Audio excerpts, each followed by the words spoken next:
top. Do-do-do-do-do. Do-do-do-do-do. Okay, are we at a good level now? There we go. This looks right. This feels right. It's got a beat. I like it.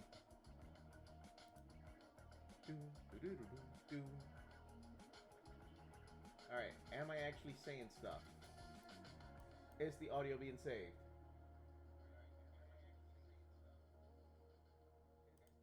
Yes, I am. Success. Hello.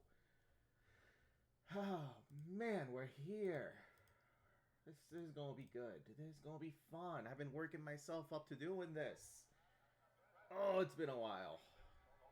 According to this, it's been 24 days. I know, it's been a couple weeks. My bad. Ish. I don't know.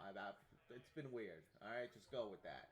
But today we are reading Chapter 16. That part's not relevant. The Unburied Dead by Estella Weiss-Krejci. I don't know if that's how you pronounce the last name. I don't really care. If you're in the audience, hi. If not, So, what is this about? What are we supposed to be learning? Let me pull up the dashboard on my other screen. Oh, we just got a notification for Monday's class. Okay, that's not a problem. So, okay, I gotta lower the volume on this by a smidge. As always, the music is provided by Funkyverse because they are cool. And for this week's readings, we are doing Living Dead interactions. What are the interactions? Well, we had to choose from conception and treatment of the dead on the central or north coast of Peru. I wasn't really feeling that one. We had secondary burial practice in Hohokam cremations, which I wasn't also feeling, mainly because, I don't know, I want to learn more about the global theory of it. And that's why we picked The Unburied Dead. Unburials as burials. And that is all the context I've got going into this. Are you ready? Because I'm not. But we're doing this. Yeah!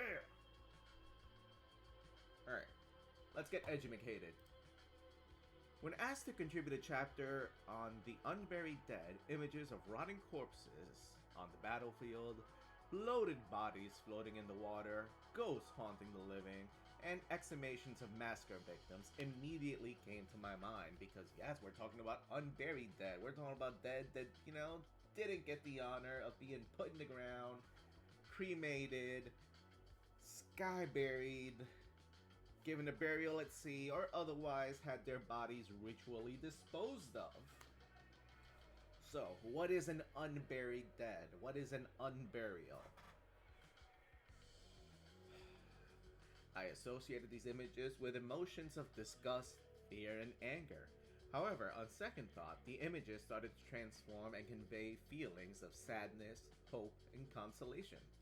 I visualized a body immersed in the ocean during a sea funeral, an exhumation of skeletons as part of secondary rites, a woman praying to a saint's relics in a church, and a room of cryonic freezer units. Oh yeah, cryonic freezing! We haven't spoken about that in a while. Man, that hasn't been a thing since the early 2000s. Or at least a thing in, the media. When was the last time you heard about anybody being cryogenically frozen? It's been a while. Maybe Walt Disney's head? That was the last big one. And maybe the odd report on the local news about some cryogenic thing failing and a whole bunch of a cryogenic lab going out of business and a whole bunch of their heads or whatever needing to be figured out what to do with and disposed of. I remember that. Do you remember that? Maybe? That was when I started to realize that the unburied dead is an insanely complex topic. Somehow, I had to deal with all these meanings of unburied dead, for they relate to archaeology in one way or another. In this chapter, it is not my aim to determine where and why these divergent hermeneutical connotations are. Okay, that is our first $6 word, and we are about to figure out what the hell that means. Hermeneutical definition. According to Merriam-Webster, Greek hermeneutikos, to interpret. That's not very useful. Of or relating to hermeneutics. It's interpretive. That doesn't mean anything to me, so let's look for hermeneutics. Hermeneutics is the theory, art, and science of interpretation, particularly of text, literature, and biblical scripture. It focuses on understanding meaning by considering historical context, grammar, and the hermeneutic cycle, the interdependence of understanding parts and the whole, originating from Greek and related to the messenger god Hermes. It is essential for bridging gaps between the interpreter and the text. Damn, we just got edumacated. Oh, and I guess I could have clicked this. Does this give me anything? Nope, that just adds comments. I'm not interested in doing that right now. Let's go ahead and get rid of that. Why these divergent interpretations arose. Okay, can we turn off the highlighter? Thank you. Okay. Or to decide which definition is more appropriate. Instead, I will provide examples of the varying responses which some of these types of unburied dead evoke in living people and how these behaviors transform in the archaeological record. For a start, I would like to reflect upon the relationship between the different meanings and archaeological interpretations. Bring it! From the 16th century on, social anthropologists have defined the unburied dead as people who are denied a proper funeral. A whole bunch of citations that I am not going to look up. I do recognize Van Gennep. And I recognize Hertz. Holy shit, I recognize some of these. God damn! I'm learning. See, Professor, if you ever do watch this, I am actually paying attention and I am learning, so... Smokey, that's not professional or it has proper decorum. It's my stream. I don't give a shit. Improper or disrespectful treatment. Funny that just... Okay. Improper or disrespectful treatment can serve as a means to punish or destroy a person, demonstrate religious or political power, or simply to avert the dangerous dead. Ooh, are we going to talk about myths and spirits and the actual dangerous dead? Or are we talking about, like, people whose bodies, if they are found out, then shit, we're in trouble? You know, murder victims. Oh snap, are we actually doing hermeneutical connotations? Excuse me, just had a snack, a gummy.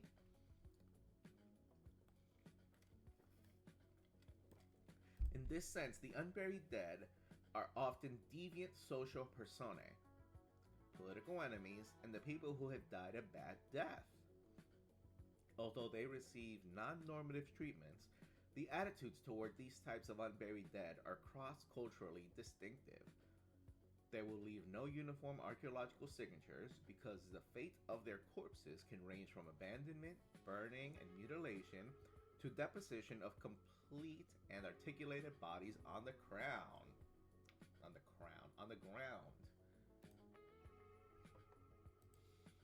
Alright.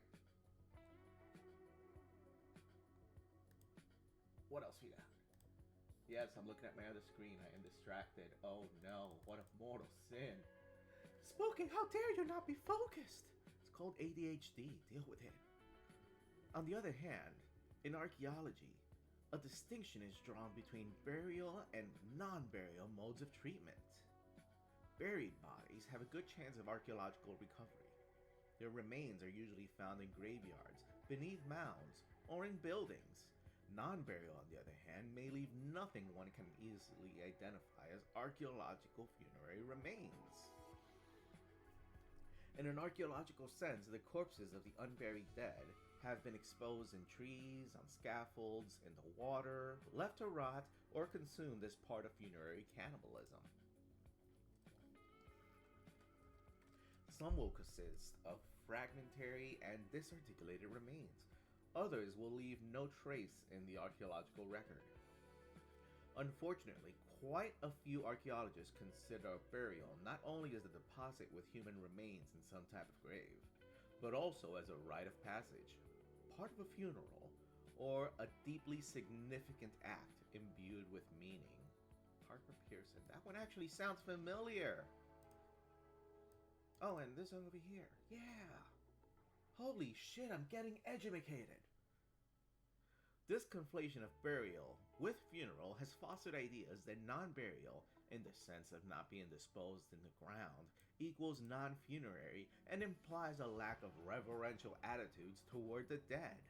A similar line of argument has been chosen by those who request reburial of prehistoric remains from British museums. However, such arguments are totally contradicted by ethnographic evidence.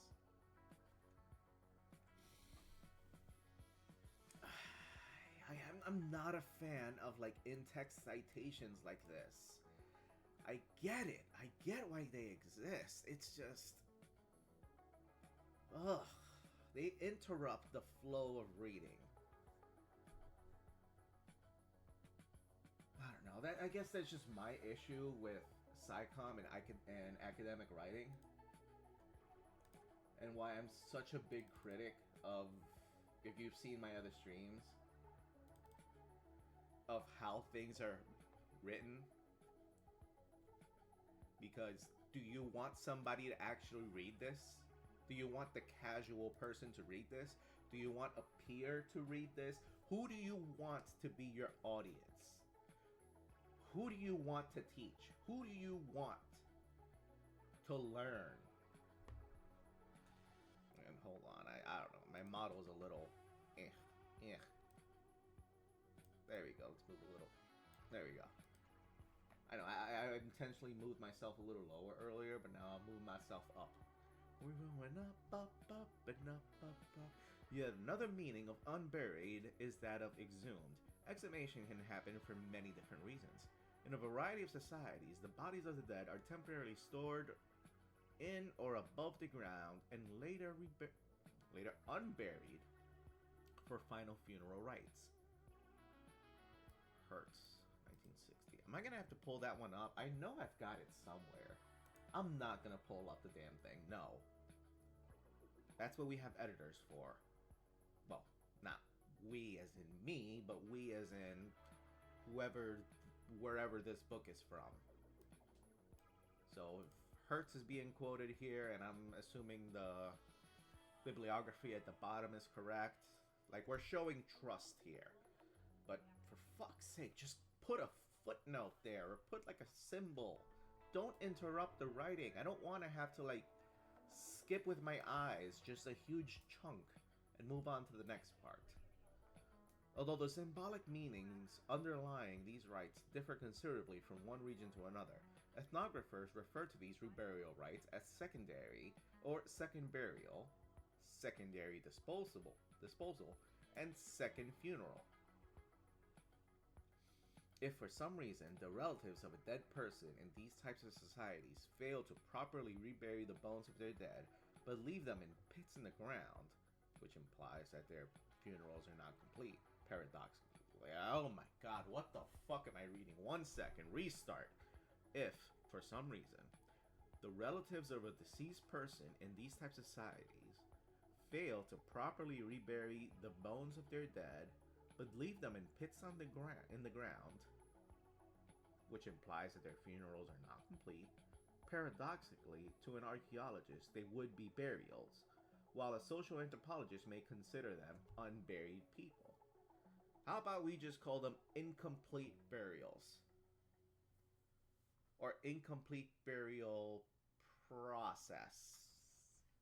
See, that implies that there is more to the action, rather than just confusing and writing one hell of a sentence that I would just send back. Be like, bro, no, what the fuck, no. No, break that up and write it more clearly. Because your tempo is all over the place. Do I need to... Here's what I mean. This sentence has 5 words. I just gotta bring it up by Gary Provost every fucking time.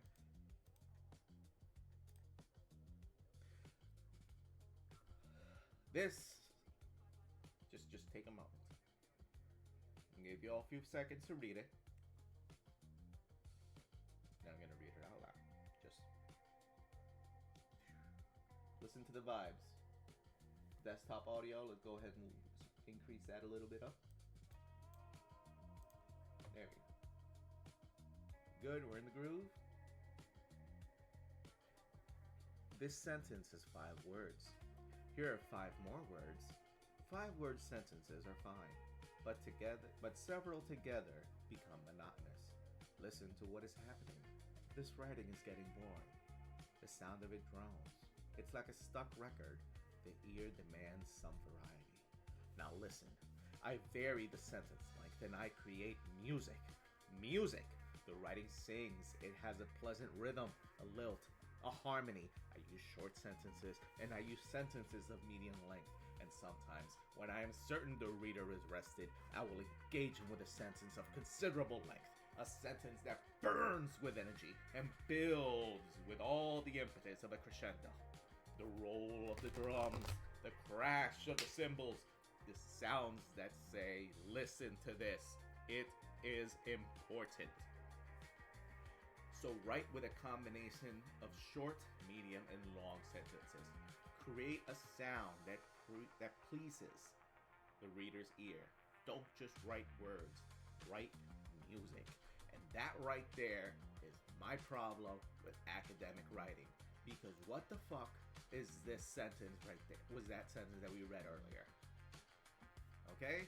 And all these interruptions with all these in-text citations, what the fuck are we doing? What's spooky? It's academic writing. You're supposed to have citations and in-text and Columbia School and this school and that school and... Oh, shut up. Come on, we can do better. We can do better. As Hutchinson and Aragon point out, archaeologists run a high risk of entirely misinterpreting these types of burial spaces. And why do I keep harping on that we can do better? Because this is interesting as fuck! But it's written in such a dry and in such a broken way that it is just inaccessible for the casual reader. And that is just bullshit and disappointing and heartbreaking. Because we can do better. We as writers, we as scholars, we as communicators can just do so much better. I just want to see the world burn. Additionally, there are many examples of bodies and bones that are unburied from their original graves in the final funeral. After the final funeral. The reasons range from body snatching, deliberate destruction of revenants. Ooh, that's a fun one. I hope you go into it more. I hope you go into this more because revenants is such a fun topic. Oh, it's such a fun topic. Do I go into tangent? Yes, I'm going into tangent. Okay, so YouTube, if you don't know what revenants are. So there's this video by a Minute Man. Oh, Mugiwara has a new video. Might watch that. 3 hours long? Hell yeah. Well, I already folded my laundry. I'll figure out a time for it. Anywho. Vampire Burials by Minute Man. So, yeah. It's an hour-long documentary. His sense of humor is just funny. But yeah, it's... and it's... Oh, did we go on the tangent? It's just 8 minutes. Fuck it, this is my show. This is my stream, this is my time. We're going on... See how a simple word, destruction of revenants, just takes you down a rabbit hole? I'm gonna go ahead and just mark this. so I know where we left off. We're just leaving off in the middle of a sentence because fuck you. We're gonna learn. Go ahead and pause the other part. I was downstairs getting ready for this video, and I was like, oh man, what kind of glass should I use? And I was gonna find like a cool chalice or something. And I opened the cabinet, and this was the first thing that I noticed. And I was like, shit, I gotta use this stupid ass cup in my vampire video.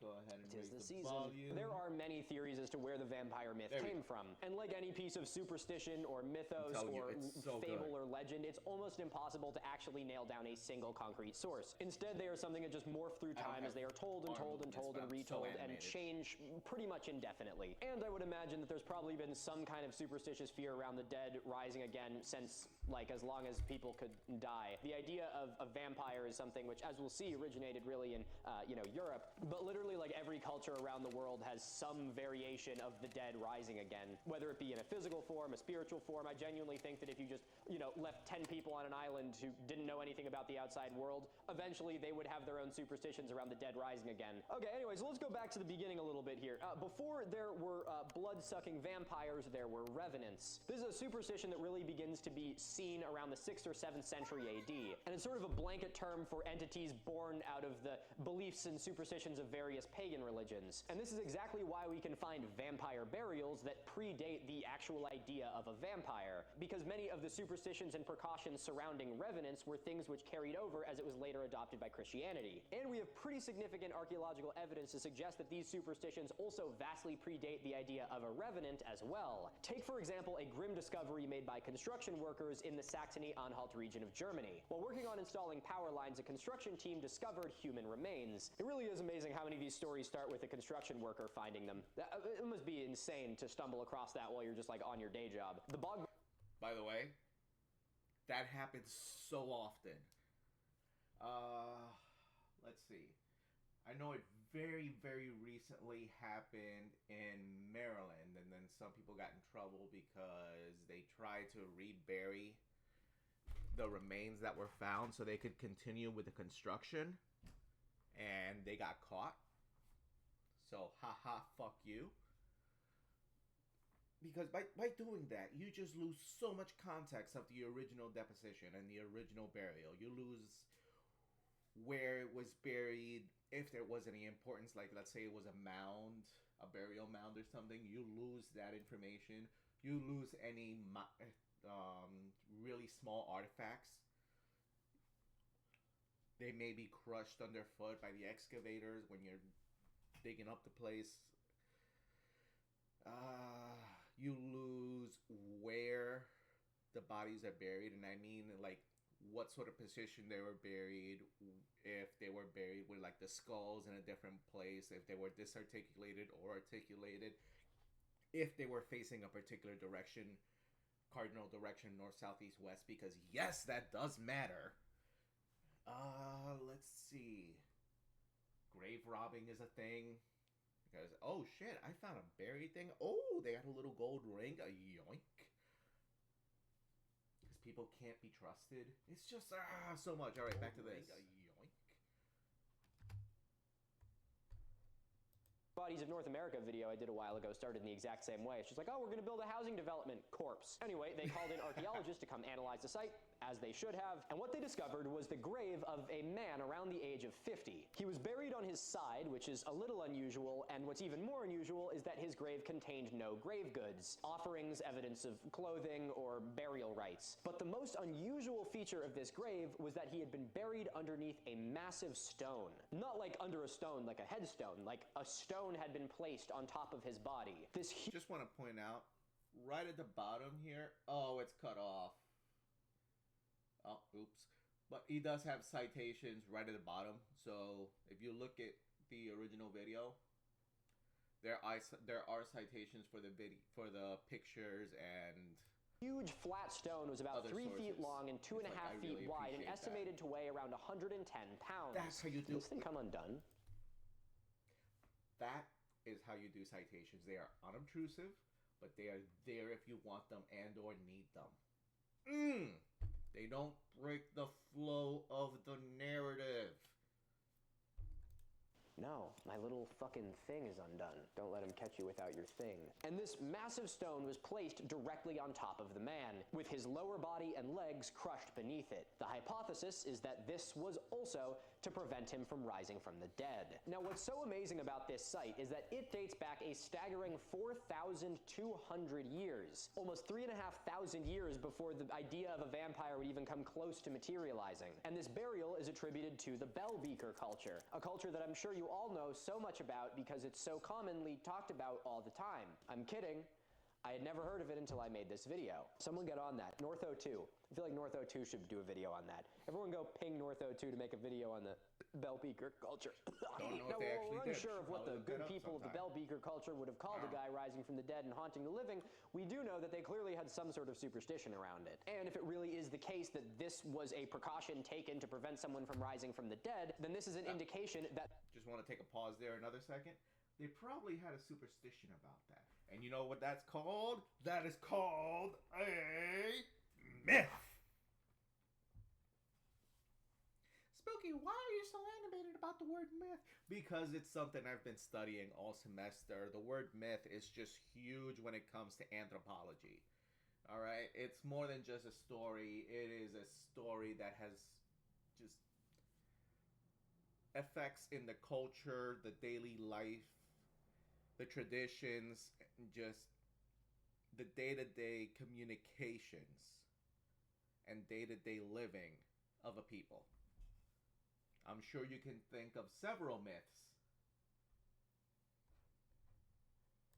The same superstition to prevent this from happening persisted for more than 4,000 years. Because, as we're about to see, this exact same strategy of using a huge rock to pin a body down was a method that was also in use when it came to actual vampire burials. Which indicates that while the ideas, concepts, and reasons behind the dead rising again have changed a lot over time, some of the superstitions around how you're supposed to deal with it have actually remained the same for thousands of years. Now, the idea of a vampire as we know it today really began to take shape as pagan practices were co-opted by the Christian church. This may come as a bit of surprise, but before Christianity, a lot of people were pagan, and so the Christian church kind of needed to pander to these people in order to make them think that their guy was better than their guy. And to do this, the Christian church did a whole lot of things sort of pulling from pagan religion. They would kind of co-opt some of their holidays and festivals. They would allow pagan people to still practice some of their beliefs as long as the Christian ones were done alongside it. They would, kill all of them. By the way, let me just go back. Practice some of your beliefs as long as the Christian ones were done alongside it. That's called syncretism. And yeah, that really fucked with European cultures during the rise of Christianity. Just massively. Oh, well, that's why we have revivalist movements nowadays, right? Right? Yay? I'm just going to continue. Some of their beliefs as long as the Christian ones were done alongside it. They would, kill all of them. Little things like that that really make you interested in Jesus and stuff. You know what? I'm sorry, guys. Actually, there's no paganism in Christianity. That's just heathen stuff. It's a complete coincidence that St. John's Day is on the summer solstice, or that Michaelmas is right around the fall equinox, or that Jesus just so happened to be born like right near the winter solstice, or that his resurrection is celebrated around the moon cycles of the spring equinox. So anyway, sort of co-opting pagan beliefs, it made Christianity a little bit more palatable to the masses. And by around the 10th century AD, it was the Roman Catholic Church that had co-opted, among other things, the pagan idea of a vampire. What I find to be also very interesting about this is it sort of illustrates how, while beliefs and dogmas have changed through time, every single idea that we have today is pulling things from much older versions. The idea of a vampire may be sort of new, but we've sort of been handling it in a traditional way that has been handed down for literally thousands of years. Christianity, a fairly new religion, but it pulls from things that have been handed down for literal thousands of years. This isn't a theology lesson, but I do think it's something that is kind of interesting.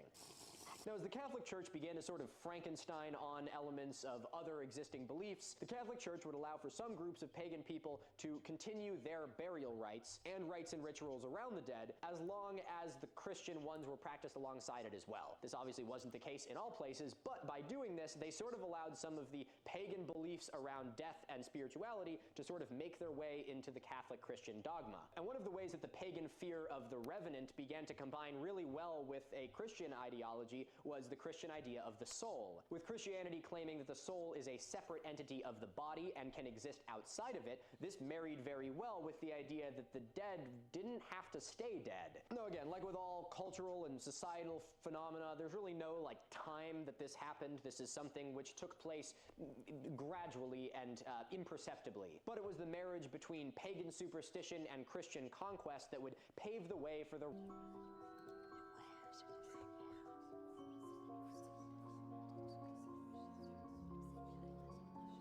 You know what? No, that's enough. Yes, it's paving the way for the rise of the vampire, but we gotta get back to the thingy. Really good video, but the story of the Revenant was all I was really concerned about.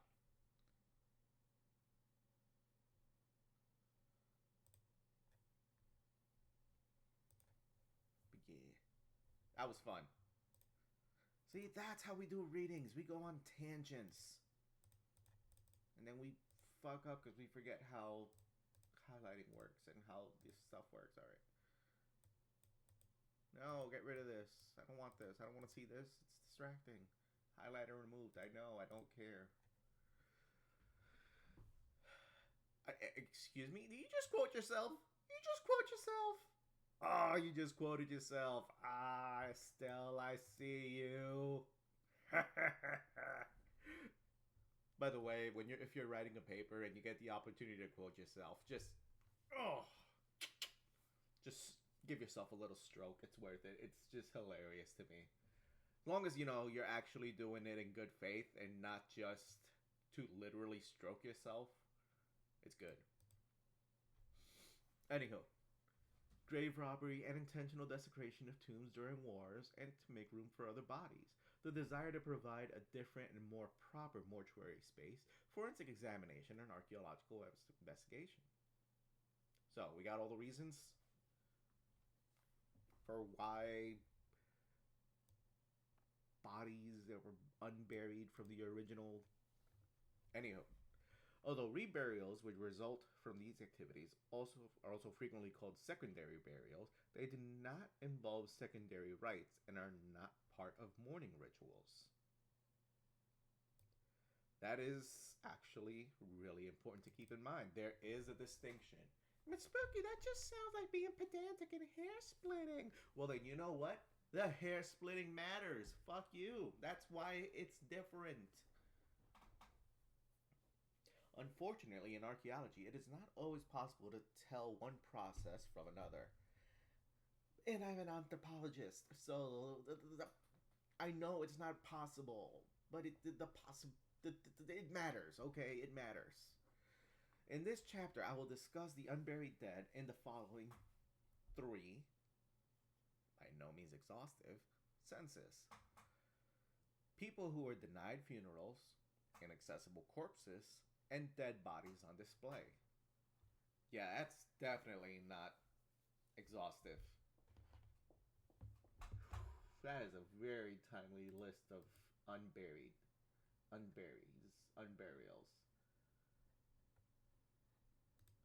Unburied? What would even be like the active present tense? I don't know. I have an English degree and I don't fucking remember it. Thank you, brain damage. Do I have an English degree? I don't fucking know because it doesn't fucking matter. I don't remember it. I just know English.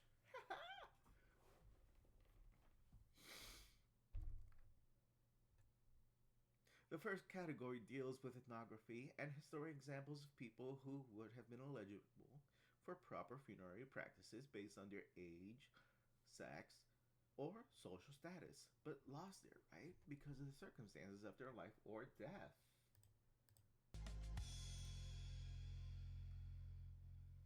I don't exactly enjoy that sentence was punctuated by a rim shot. I feel like that could have ended better. Like, the comedic timing was there for, like, morbid comedy, but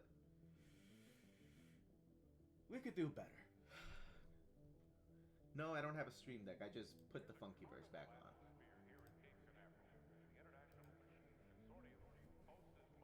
The second category relates to persons who have received a normal funeral, who would have received a normal funeral had their corpses not been lost as a result of crime, warfare, and a man-made or natural disasters, the recovery of this corpse may not always be possible.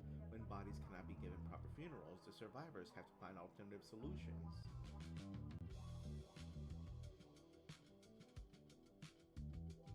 How to mourn and commemorate. That sentence is not right. The sentence is not right.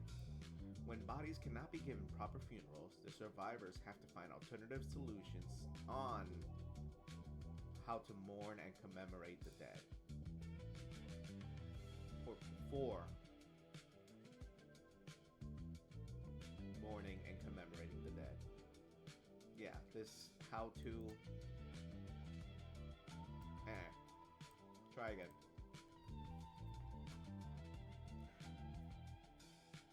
Yeah, and here's an example of an inaccessible body. All the trail markers on Mount Everest. Yellow boots, anyone? The last category includes some cases of body display. Among others, I will reflect upon relics and archaeological collections. Ooh, relics. Oh, you did mention that we are going to be talking about religious relics, so I'm excited. The consequence of proper and improper rites of passage. Number 15. Burger King foot lettuce.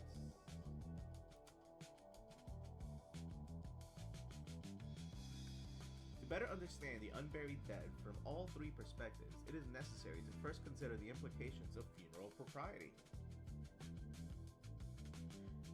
The fate of the deceased and the emotion of the survivors often depend on how funerary rites are performed. The funerary period, following Van Gennep's definition, is the period of mourning characterized by a variety of rites of passage. Survivors enter through rites of separation, carry out various rites of transition, and emerge from it through rites of reintegration, which usually, I guess that's blacked out, that's crossed out, lift the mourning. Yeah, and I can see why usually is crossed out. Yeah. We definitely should use quotes for usually, because mourning is extremely subjective. Is subjective the right word? It deals with like the individual, deals with the subject. Yeah, I think that's the right word. These rites are usually accompanied by manipulation of the dead, including its treatment and temporary and final deposition.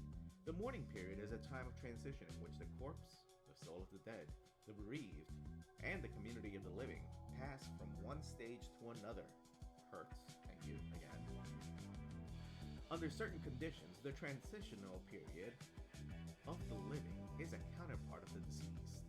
Hertz sees a close connection between dry bones, ideas concerning the soul entering the community of the dead, and the end of the mourning.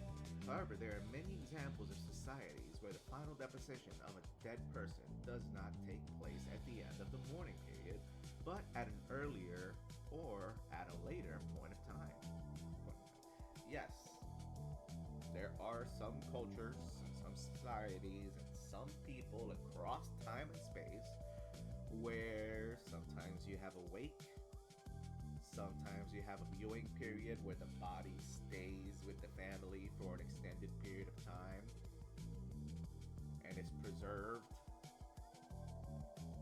Sometimes the dead is buried or put at their final resting place immediately. Sometimes it's a journey where the body is transported from A to B. And yes, burial practices differ greatly. Burial processions may or may not exist depending on when and where you are and what resources you have available to you. Also, what desires did the dead have, and if the living choose to honor those desires at all. Because remember,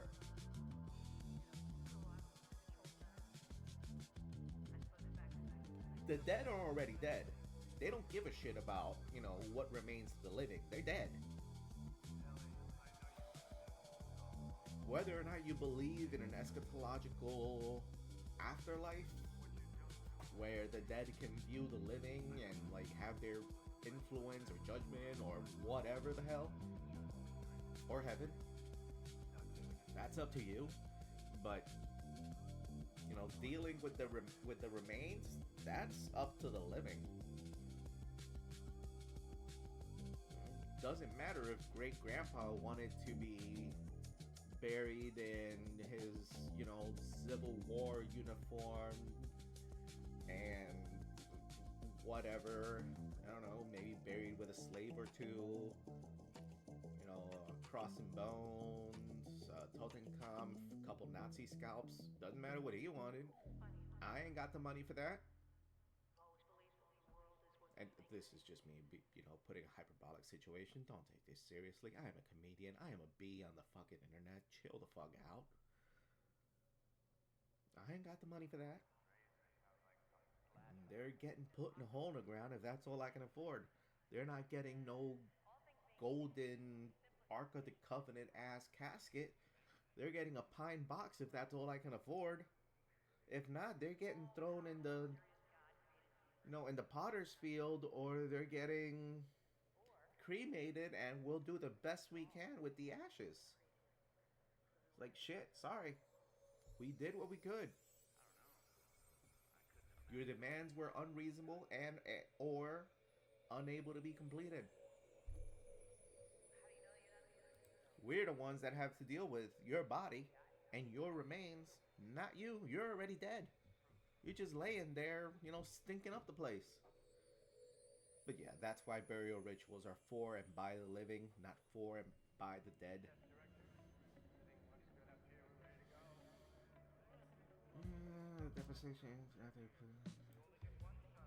Neither is there necessarily a direct connection between the final disposal and the alleged final destination of a deceased soul. Hey! The joke I made earlier about heaven or hell and eschatological final destination comes back. Full circle. Ha! Therefore, it is important to consider treatment of the corpse, mourning rituals, disposal, and grave rites, as well as ideas concerning the afterlife separately from each other. Yep. As much as we may love our pets, we do not go to a literal rainbow bridge to deposit their bodies.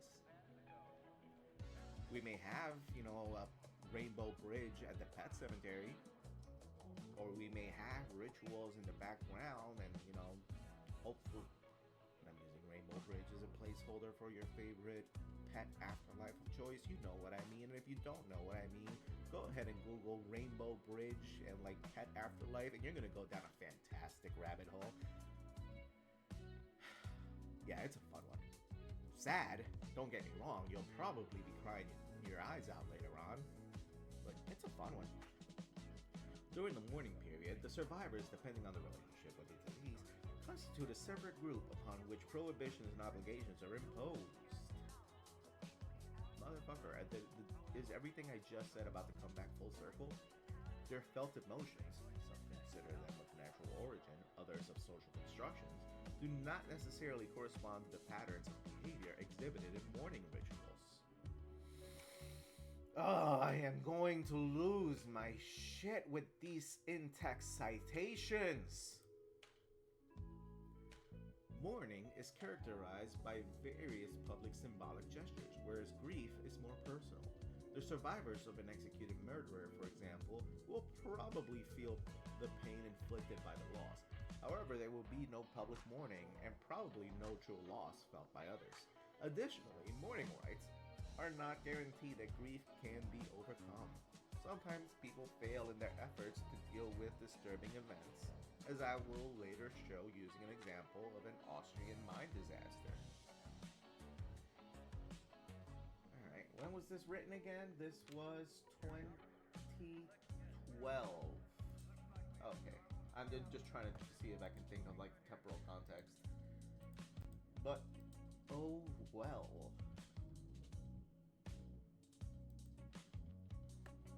If funerary rites are not completed, not performed well, or not performed at all, in many societies throughout the world, beliefs exist that the dead may haunt the living and turn into malignant spirits. Oh my fucking god, 3 lines of citations. Holy shit. Estelle, girl, please. What are you doing? I get it. I get that we have to meet a citation minimum. And I get that this is just so many things we can cite, but what the fuck is this? This is just interrupting the narrative. Anthropologists of the 19th century attributed these anxieties directly to the instinctive fear of the rotting corpse, whereas their successors have rendered the relationship between these emotions more complex and culture-specific.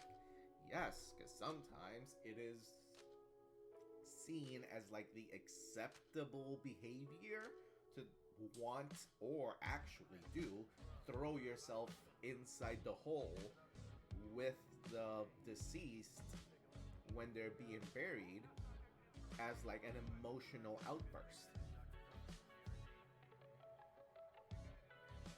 Have you not seen that? Because, yeah, that's a thing.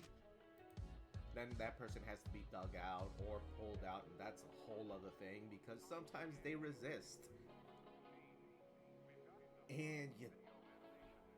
Oh, man, it's a mess. Yeah.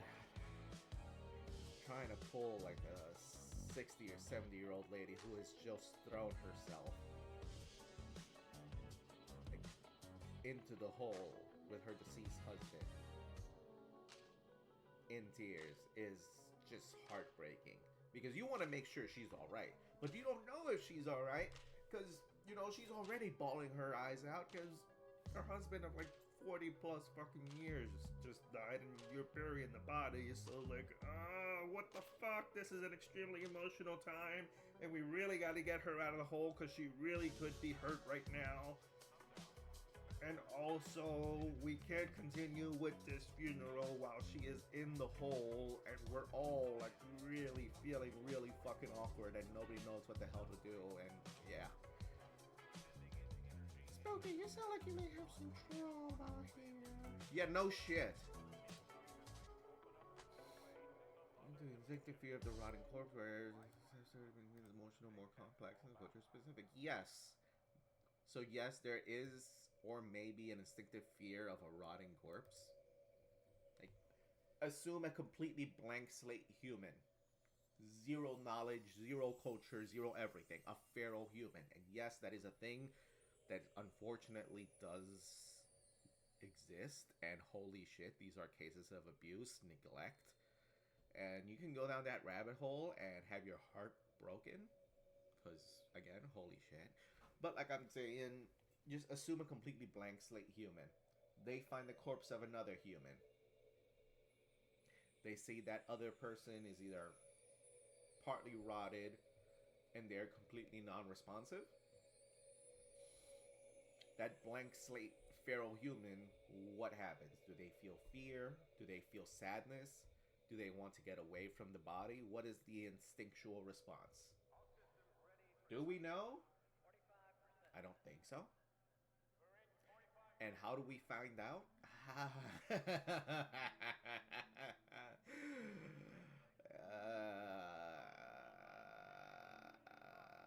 So we're going to be moving on. We're not going to try and answer that because that's just going to... In ancient Greece, for example, it was the primary obligation of the survivors to perform the funeral rites as expediently and efficiently as possible.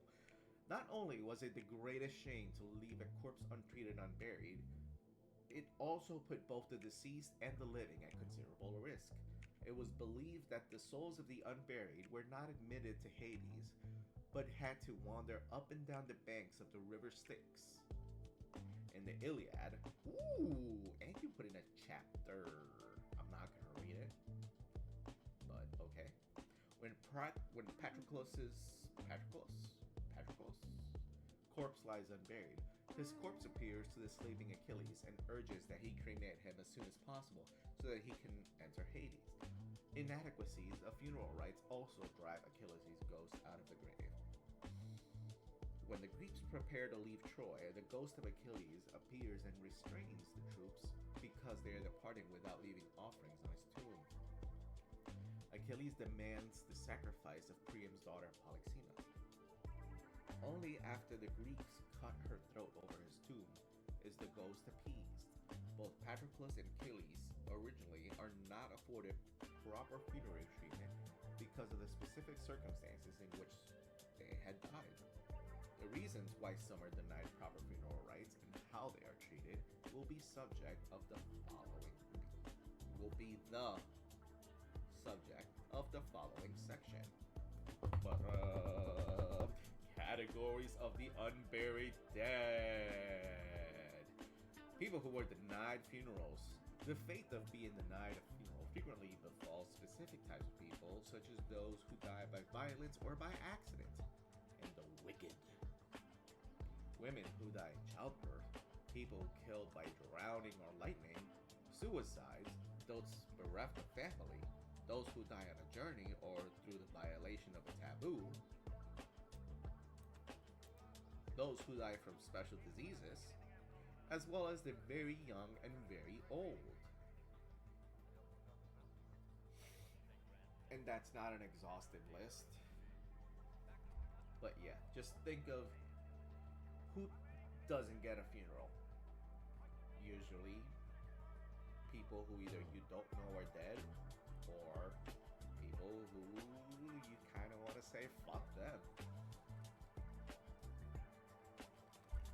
Or people who you just can't reach. Anywho, there are numerous ethnographic examples from all over the world of how these people are treated. Burned, mutilated, fed to animals, discarded, buried in the ground, and where they are deposited, in the water, at crossroads, etc.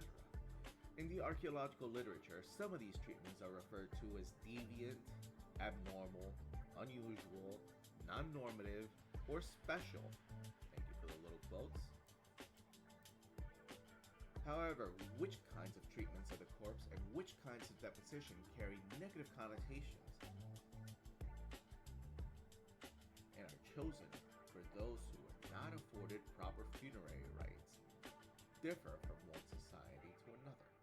In Benford's words, mortuary symbols may vary independently of their reference and vice versa. In that same set of symbols, restart. That same set of symbols may be employed differently. Restart. That the same set of symbols may be employed differently was already noted by Kroeber. Using ethnographic data from Africa, compiled by German culture area diffusionist.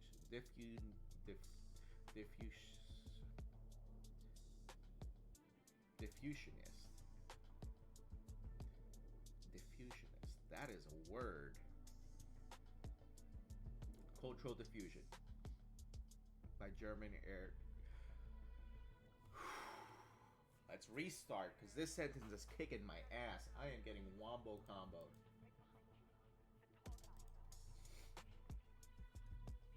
Using ethnographic data from Africa, compiled by German culture area diffusionist Custers, he concludes, thus river burial is sometimes reserved for chiefs, sometimes for the drowned, sometimes it is the normal practice of a group.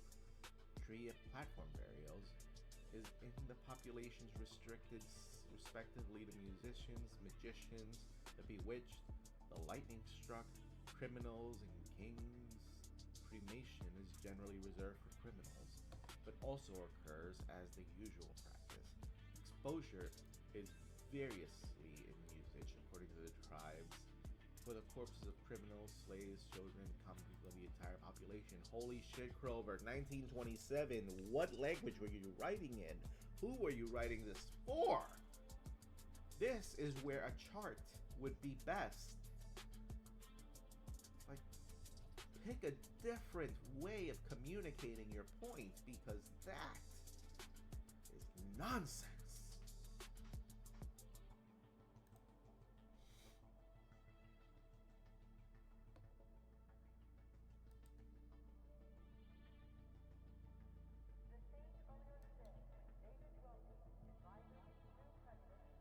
I am starting to get hungry and I'm starting to get animated.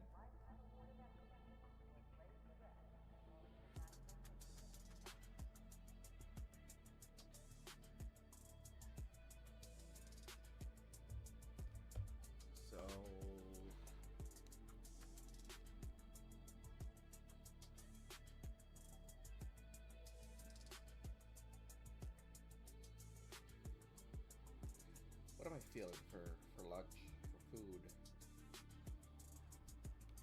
Also, within one and the same social group, what is normal and what is not is far from clear-cut.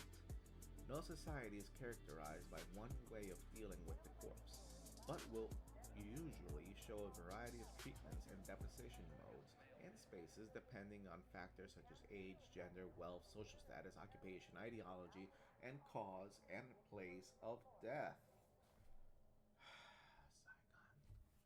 Psychom, please. What the fuck are we doing? Spooky, you keep complaining about Psychom. What are we actually doing here?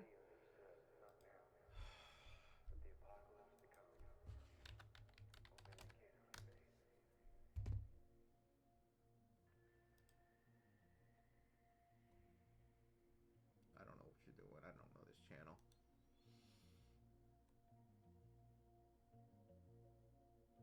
Ooh, Veritasium made a video 2 years ago. I haven't seen it. But yeah, it's basically how to communicate. This bullshit and this complexity in words that make sense to normal people. Spooky, I can figure it out. Congratulations, you are smarter than 50% of the people around you. Actually, you are within the 39% of people that can actually, comprehend this. 39%? That's just in the US. What? So the number is lower? Really? Very. Congratulations. So you're just calling people dumb? I mean, kinda, but I'm also saying that this is impenetrable and it could and should be easier, because learning can and should be easier, and there is no reason to gatekeep knowledge behind artificial difficulty. But isn't artificial difficulty like a barred entry so that you have pre-existing knowledge of X and Y before you come into these topics? Yes, but they shouldn't make it more difficult for the people who are already in these topics to actually have access to these topics. There is nuance. Are you sure they're not being just pedantic? I am. Again, congratulations. You are within the 39% of people who are smart. Or at least intelligent enough. God, that sounds like yeah, I know I sound like an asshole. That's not how I'm trying to say. I'm just... Congratulations, you pass a very high bar. And it's not to denigrate the people that don't pass the bar. It's to denigrate the fact that the bar exists at all. Because the bar is bullshit.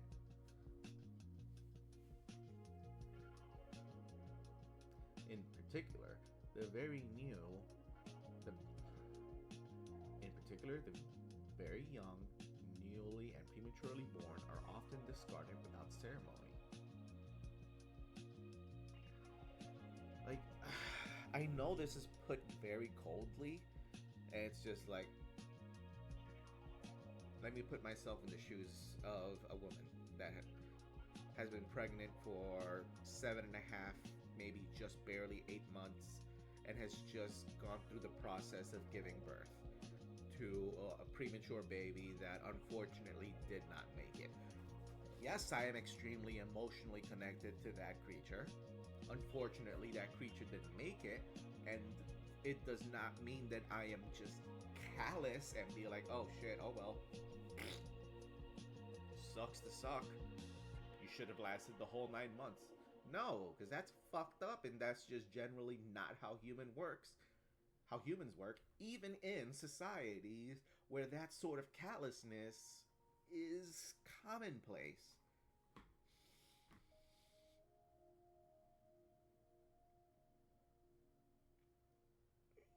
There is an emotional connection, but there is also an emotional detachment. It's just that in the way this is written, it's not communicating that. often discarded without ceremony. It just means that they're not getting, for example, the full military honors in a military burial of like a U.S. soldier. They're not getting like the full fucking honors. They're not getting like a huge casket or anything. It just means that they are getting like a smaller burial, and tradition is like, this is what we do to hopefully in the future this sort of situation doesn't happen again. And because this is in line with our, spiritual, magical, supernatural, divine, eschatological, and other beliefs, this is how we think that these things should be disposed of, so that we have, as those that remain, an auspicious consequence. And do you see how all of that is just not communicated with that sentence? Ukko gives the example that the Nandi of Kenya normally put the bodies of the dead out for the hyenas to eat. The hyena is the vehicle by which the spirit leaves Earth. But the very old people who have lost their teeth and the very young who died before receiving first teeth are buried in the ground from which they can go straight to the spirit land without the help of the hyenas. Among the Nandi, exposing and burying in the ground are opposite treatments, but both are applied in a positive way. Exposure is not an expression of negative sentiments. And that still does not communicate everything that I just tried to say, because context and just holy shit. But that also circles us back to where was it? The part about the Greek. Yeah. My disaster. No, we read about this thing about the Greeks over here. Motherfucker, where is it?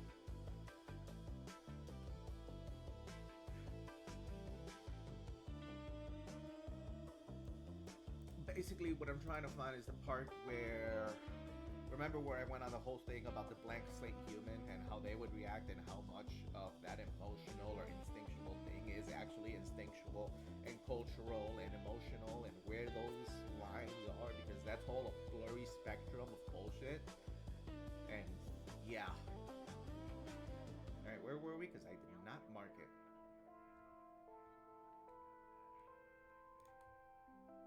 I don't know why this is marked. I don't think that was me. Yeah, this. We're definitely not down here.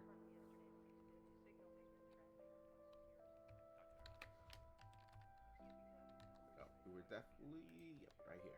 See? Control F. Very useful.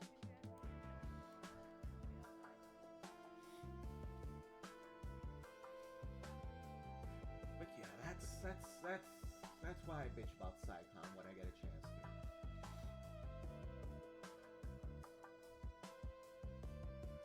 One of the most common reasons for refusal of regular funeral rites is bad death.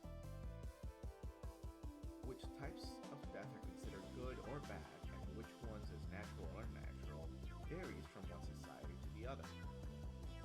Hertz thinks that in the way in which some individuals are torn from this world separates them forever from their relatives. This reason for differential treatment of these kinds of people is not the result of a lack, but of the intensity and suddenness of emotion. There is no point in waiting for a certain period to allow the deceased to be reunited with the other dead, because their death is eternal. According to Block and Perry, which I love how not them specifically, but just, I read this critique of them last week, I want to say. They were being referred to as just whatever. There's this whole ongoing narrative in class where is it?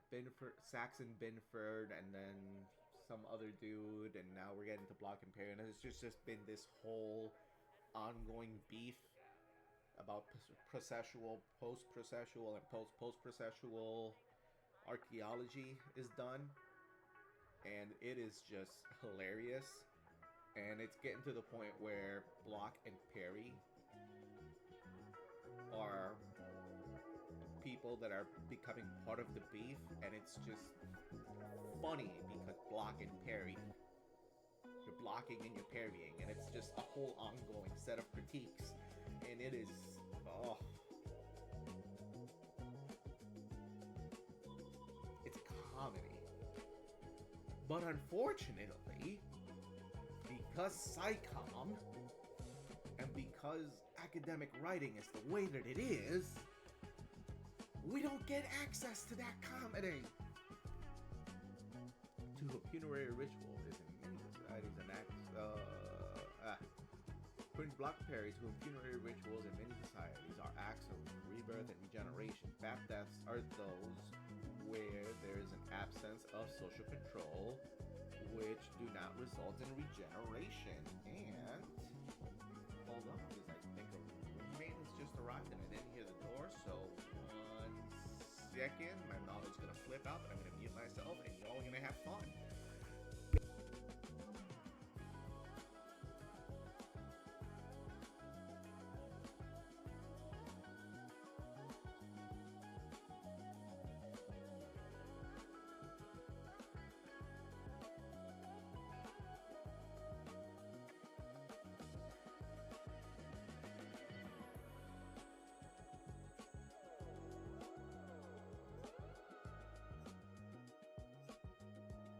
Alright, never mind, it was just me hearing things. I thought they arrived, and if they had, I was gonna say, hey, I'm gonna order food. You want anything? Oh well. They should be here in like 20 minutes. I'll ask you then. Alright, so where were we? Right, does not result in regeneration. Oh, see, what would be fun here is if we went on a whole tangent about how, let's say for example, the entire Eastern Hemisphere and how they approach this with the life cycle of samsara, and that would be fun and great, but that's just not something we cover in the Western Hemisphere. But hey, if you want to go down a rabbit hole about, death and rebirth, just Wikipedia samsara, you can start there, and that's gonna be a fun rabbit hole for you to go down.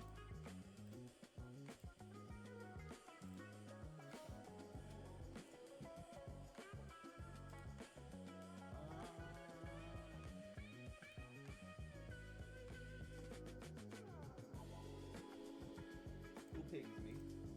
I've been pinged.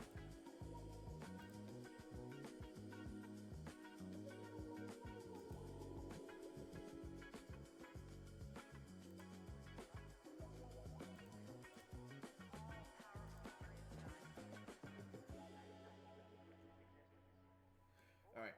Considering the kinds of death and treatments. Considering the kinds of death and the treatments in the context of the normal funerary practices of each society, it becomes apparent that certain deaths are regarded as a direct intervention of the supernatural, and therefore the dead are treated differently or with special precaution. They are not fit for proper rites of passage. Or, space, they require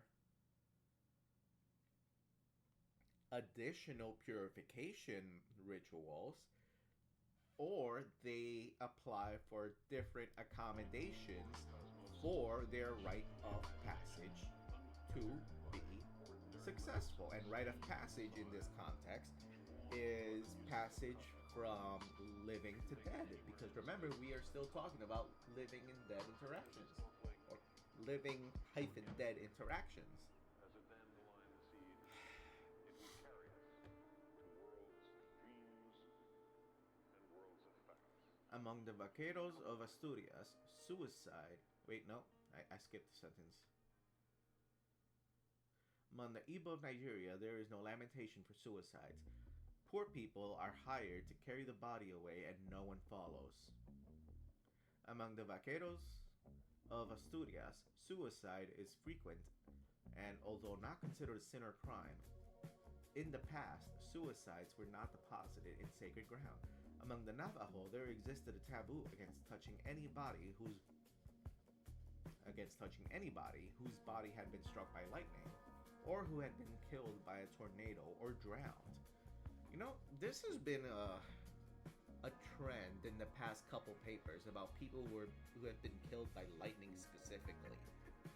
And this one of those, like, person killed by lightning equals they have been singled out by the divine.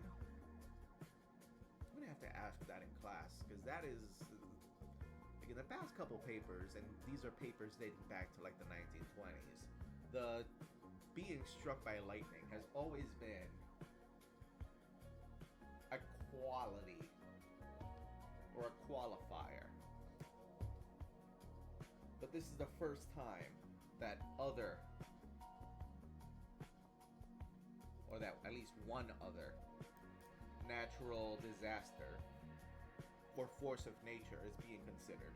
Drowning has come up before, but struck by lightning has come up a few times, but this is the first time that we're getting a different force of nature, which understands that tornadoes are mostly a US thing, but still, just a little food for the old brain meat.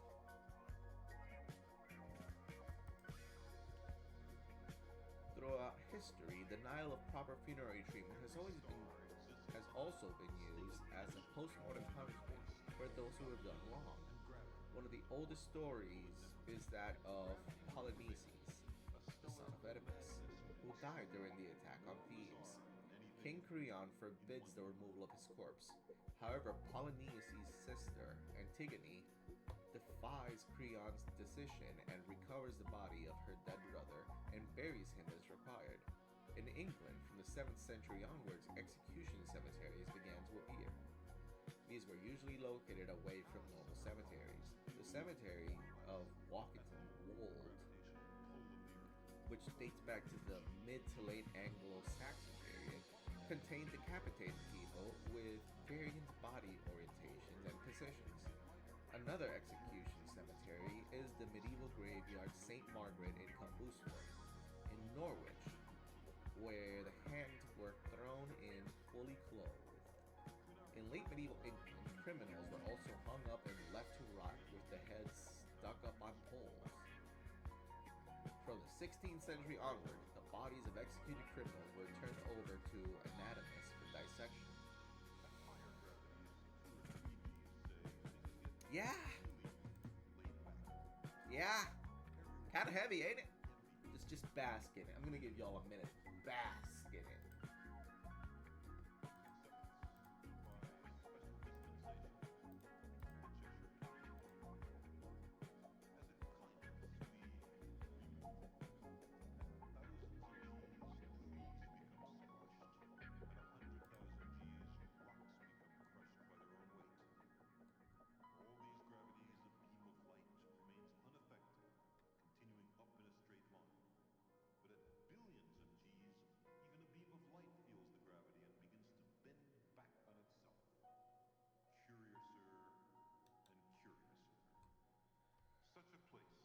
Not only serious crimes, but also lesser evils sometimes see post-mortem punishment. European folktales abound with stories about people who were guilty of some wrong behavior and therefore refused deposition in a proper space. In a French folktale, a young man sees an unburied body hung in a dung heap. He is told that the man had owed money when he died. The man decides to pay the debt so that the corpse can be buried. The moral of the story is about fulfilling the duty to bury a corpse in a graveyard, but it also shows that not paying debts was a sin, punished with refusal of proper burial. Damn, we have been using stories to manipulate people for a while, huh? And not for no reason, but let me just pull up this video. No, not for any reason. It just hold on. Wait a minute.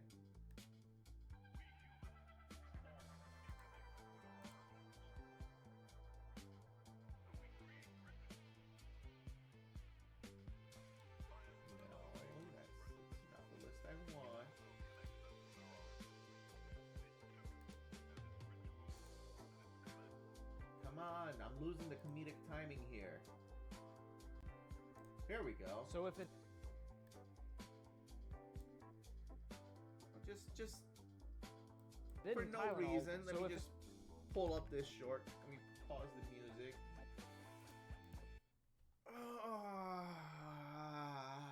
If it isn't Tylenol, why is the autism exploding everywhere? Because we stopped abandoning them in the forest. Excuse me? They have always been autistic people, just like they have always been gay people, people with cerebral palsy, Down syndrome, etc.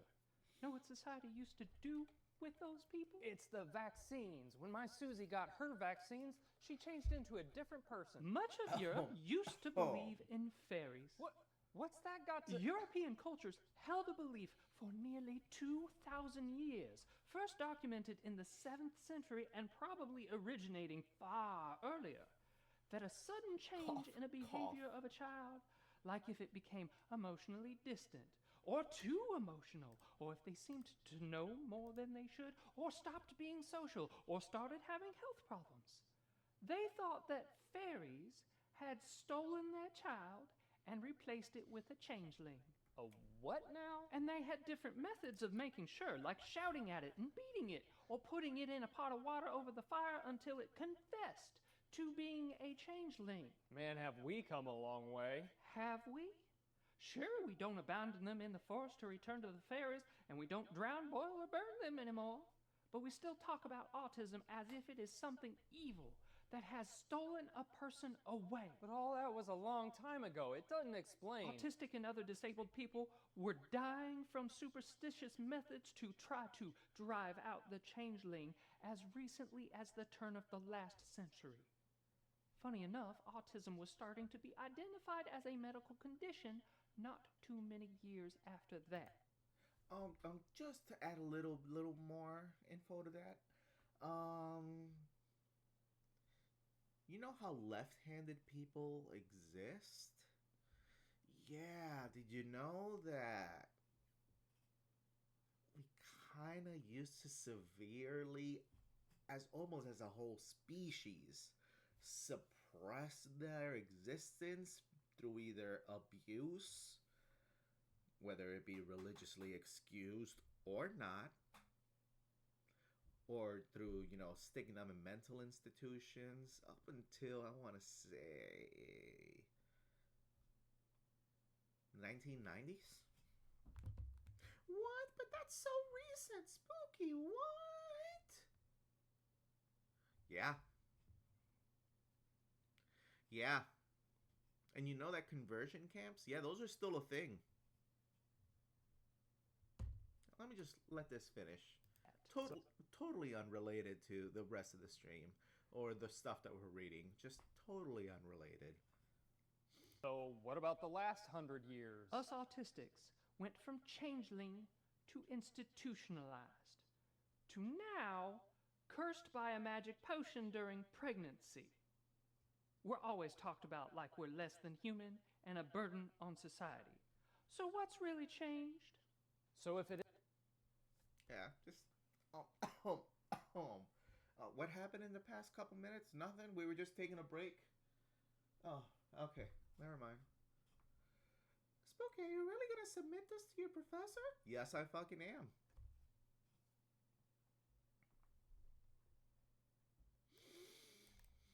And, you know what else I'm gonna do? I'm gonna send this to my buddy that's in seminary school. Just, for no reason.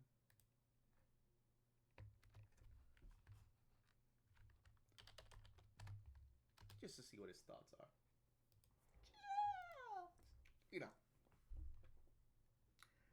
I just want to see the world learn. Not just punishing the person, but weakening or destroying a person's soul can be reason for improper treatment of the corpse. In ancient Greece, it was believed that cutting the extremities from the corpse could prevent the vengeance of a murder victim on its murderer. What? Wait, hold up. Wait a minute. What? In ancient Greece, it was believed that cutting the extremities from the corpse would prevent the vengeance of a murder victim on its murderer. why did we get to a point where that would need to be a concern? Huh. I don't know. Maybe I'm too woke. Clytemnestra mutilates Agamemnon after killing him. Oh. Yeah, wait. Yeah, no, my brain's back into context. Never mind.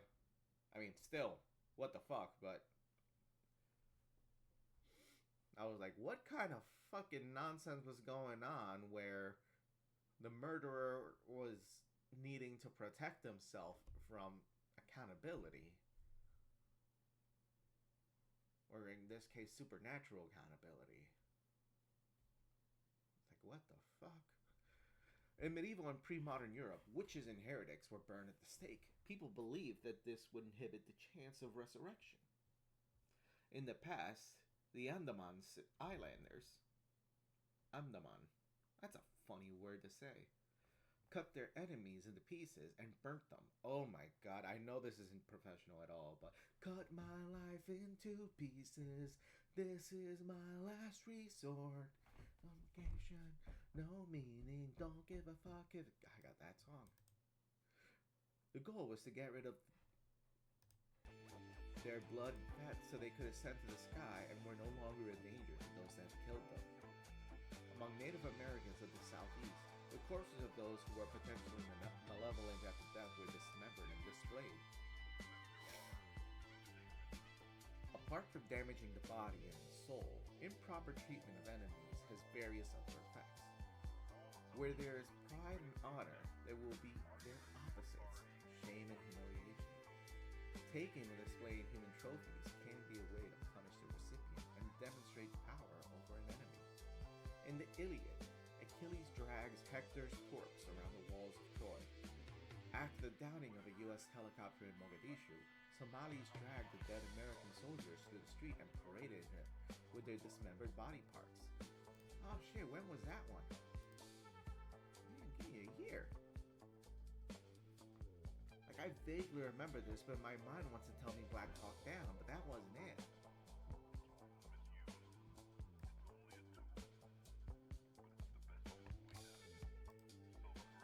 You know what? This is something that I'm gonna ask Copilot. Spooky, using AI isn't good. I know. But AI is a tool. Generative AI is the one that's sus. But using a personally hosted AI, especially one that you're kind of forced on your computer, fuck it, we're using it as a tool.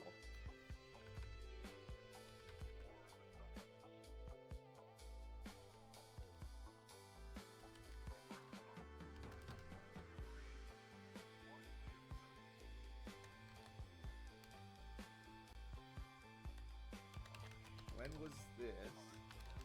And can you find a news or Wikipedia article about this? Let's see. Do I know how to write a prompt? Oh shit, it's got pictures too. 1993, Battle of Mogadishu, October 3rd and 4th.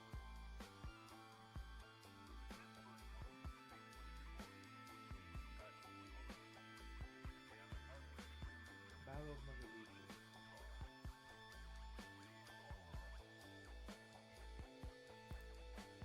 Go ahead and open Wikipedia. Oh, this is Black Hawk Down.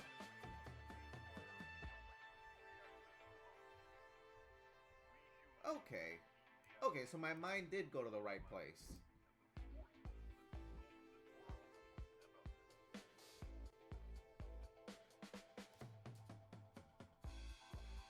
Dead people are also denied a final funeral for economic purposes.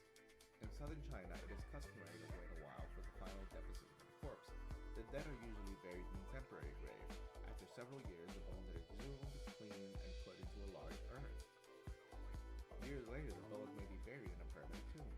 In Taiwan, some families store the urn at a secluded location and prefer to delay the final deposition. The reasons for the delay are manifold. Some lack the money to build a respectable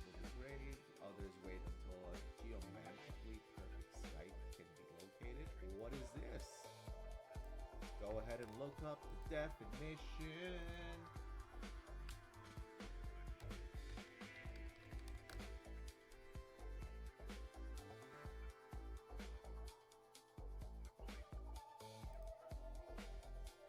Geomantic, or relating to geomancy. And geomancy is the earth's magic. Okay, so waiting for the right place, or a place that, you know, feels right for that particular. Its only sacred truth is that there are no sacred Gotcha.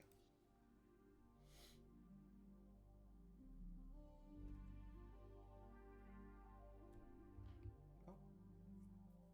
Roommate hasn't arrived. I waited, so I am going to get some food. Oh, I'm gonna order food.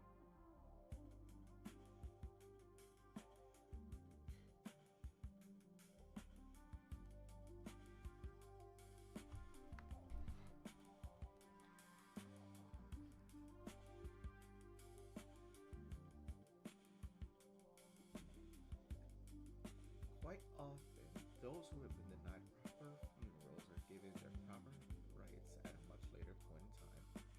Chinese superstition illustrates. And pass orders.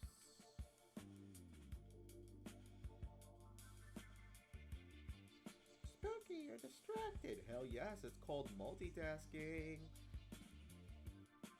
No. That's my roommate's order.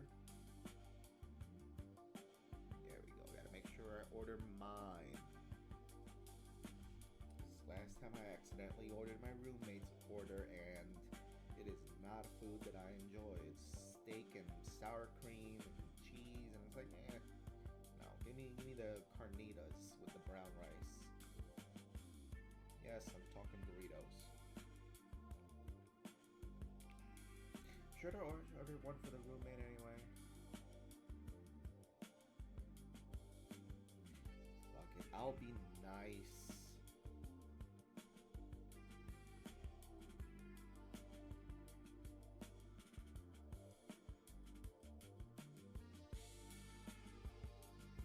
There we go. Ordered one for me.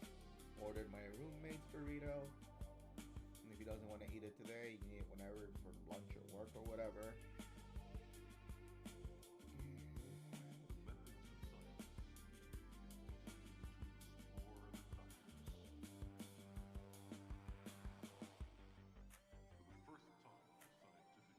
God damn.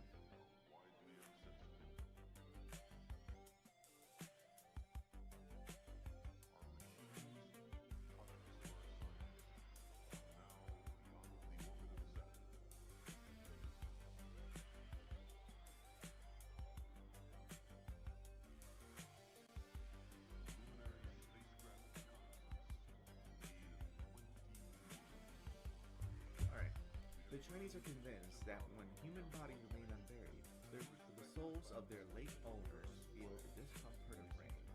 This is living man would do if they were exposed without shelter to the inclemency of the weather. These wretched souls, therefore, do all in their power to prevent the rain from falling. And often, their efforts are only too successful. Hence, it has been common practice for the Chinese authorities in time of drought to inter the dry bones of the unburied dead.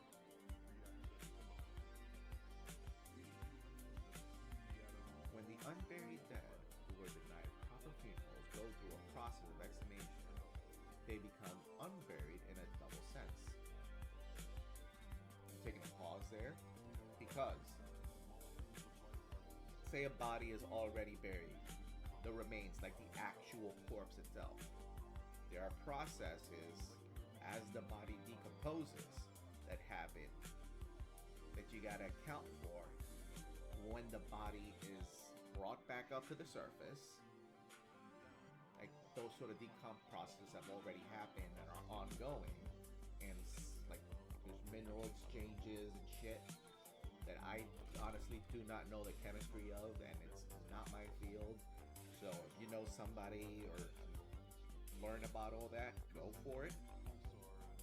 But all that shit has already happened, and when they're reinterred, you can tell what changes happened. I don't know, not my field, not my specialty. I just know that it's something that, I just know that it is something that we can account for, or that we should account for. But yeah, they become unburied.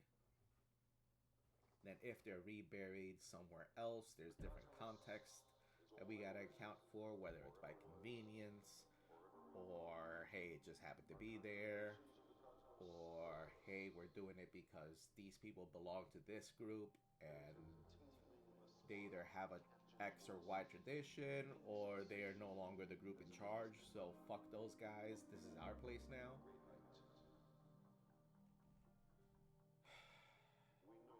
But yeah, some of these reburials should not be confused with secondary burials in Hertzian sense, because they are not embedded in the tradition of secondary rituals, right? Whether or not rites are administered is important context, because are you just, getting rid of the bodies, as in like you're discarding something from your inventory, or are you putting them somewhere else because it's a religious relic and that body or parts of that body have meaning and value? Or are you just grave robbing? Let's be honest. Or are you gathering data? Because data is important and all this matters.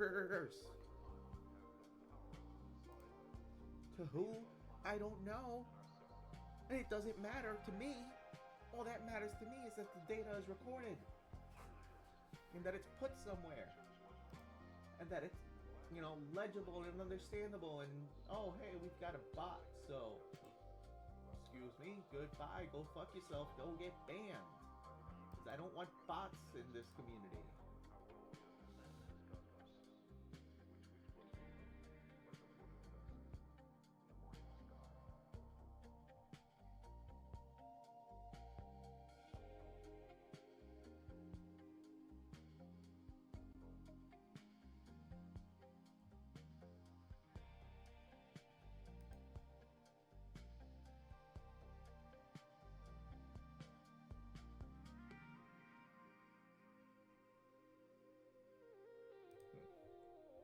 Distracted. When the unburied okay, well, we read that.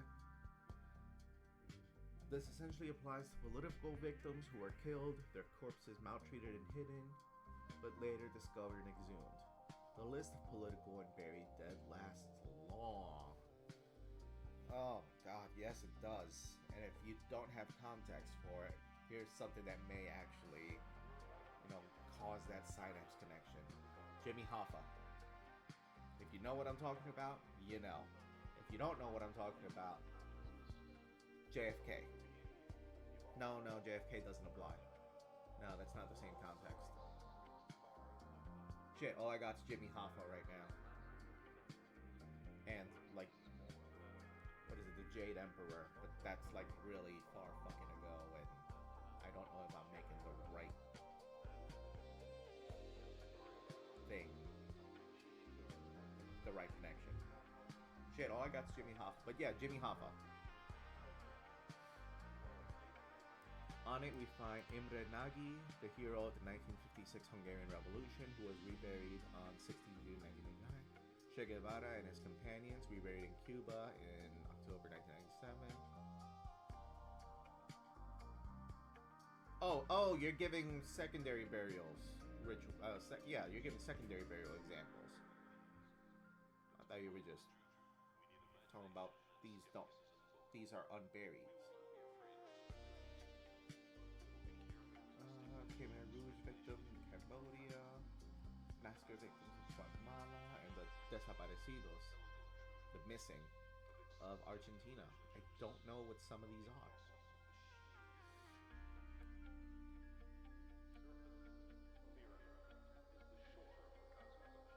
You know what I'm gonna do? Since I am trying to get used to using this co-pilot thing,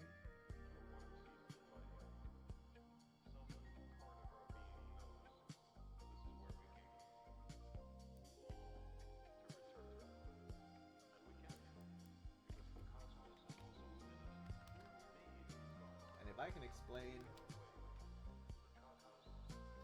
like if I can write a prompt for AI that is intelligible for the actual machine itself, that effectively says that I can write something intelligible for like the lowest common denominator.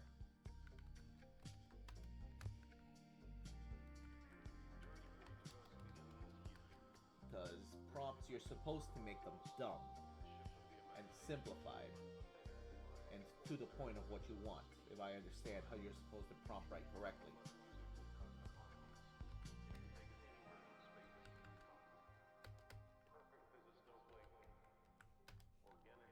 I don't know, I haven't taken what is it, a computer science class that actually deals with AI. They just taught us basic Python and JavaScript.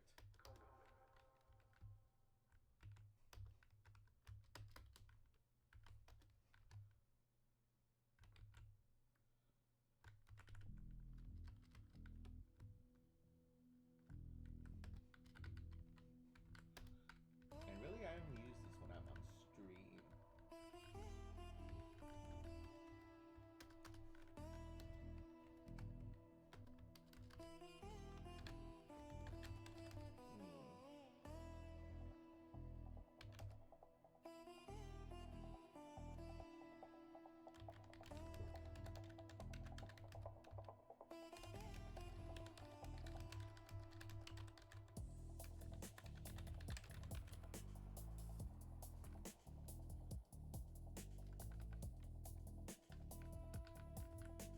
Alright, so basically what I did was list all of the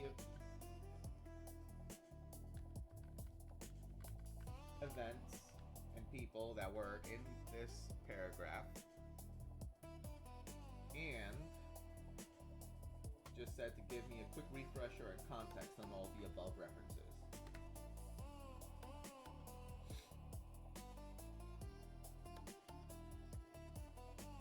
And for this one I'm using Copilot. Sometimes I use DeepSeek, but if you've used DeepSeek, you are aware of how deep the censorship is in that one. But it's pretty good for some academic topics. Like for geography, it's actually sometimes kind of good. And of course, vet everything. Alright, so who is Imre Nagy? Prime Minister... why? Okay, so you're not giving me... Never mind, so that was useless. Yeah, Copilot, not always fantastic.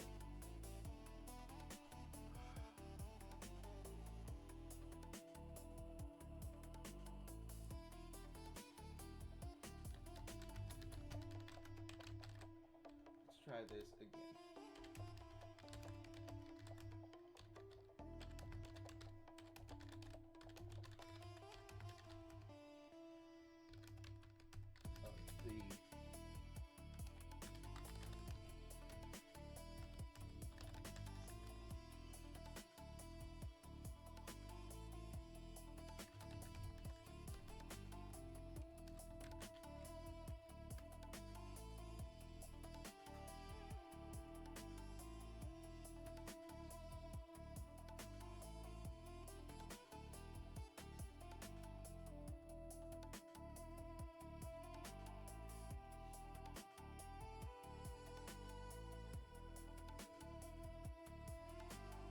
Not very good. I gotta practice my prompt writing.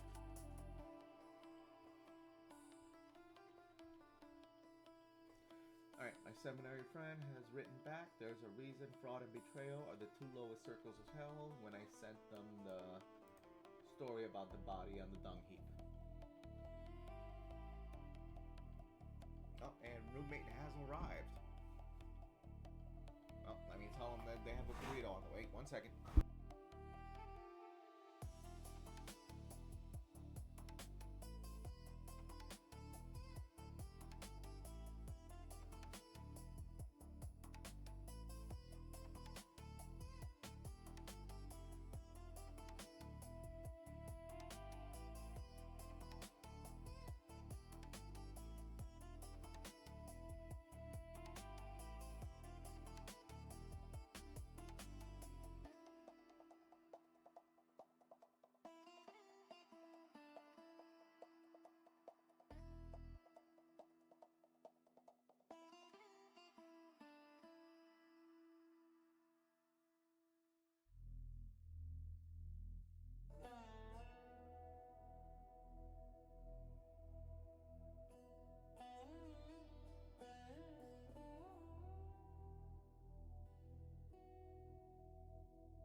Alright, I return. No food yet, but that's fine.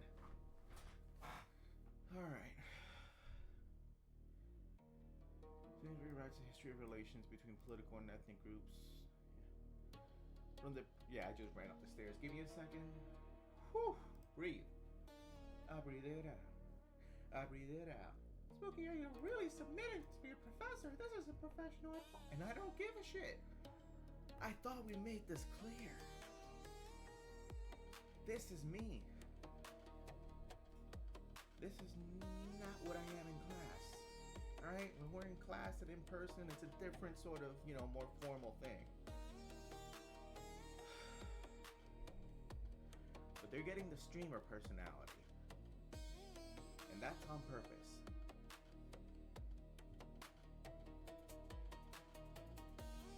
Why is it on purpose? Because this is the kind of psychom experiment that I'm trying out. And just, if this works, I want to have like a psychom studio where we have a bunch of people that teach these sort of like interesting topics that are basically impenetrable for the average layperson out of just like a lack of interest, or they're full of like misinformation. Like in this case, how many conspiracy theorists we have all over the place and pseudo-archaeologists. This sort of like candid conversation between the streamer and an audience, even though right now I've got nobody in chat. I am a nobody, so it's fine.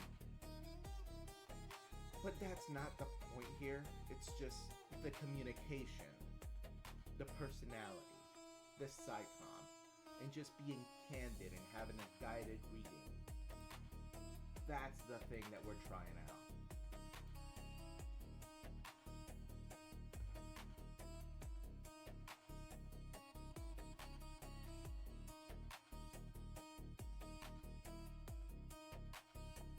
Alright.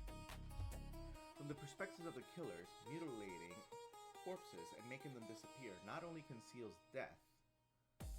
Under specific circumstances, disappearance can be a strategy, because the absence of a corpse can have a strong psychological effect on the survivors, as I will show in the next section. Ooh! I know we're not going to talk about like the psychological effects of, being a criminal and saying, I'm going to kill Joe Schmo, and as an added fuck you to the family of Joe Schmo, because he owed me $50 and never paid.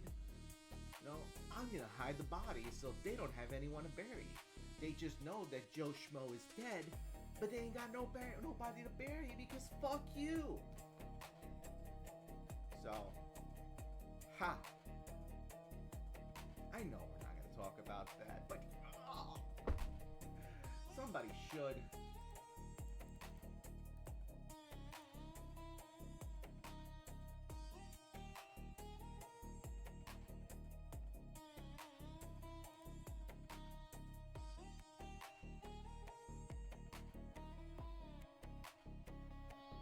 Corpse loss as a result of terror, warfare, and accidents. Oh, we are going to talk about terror.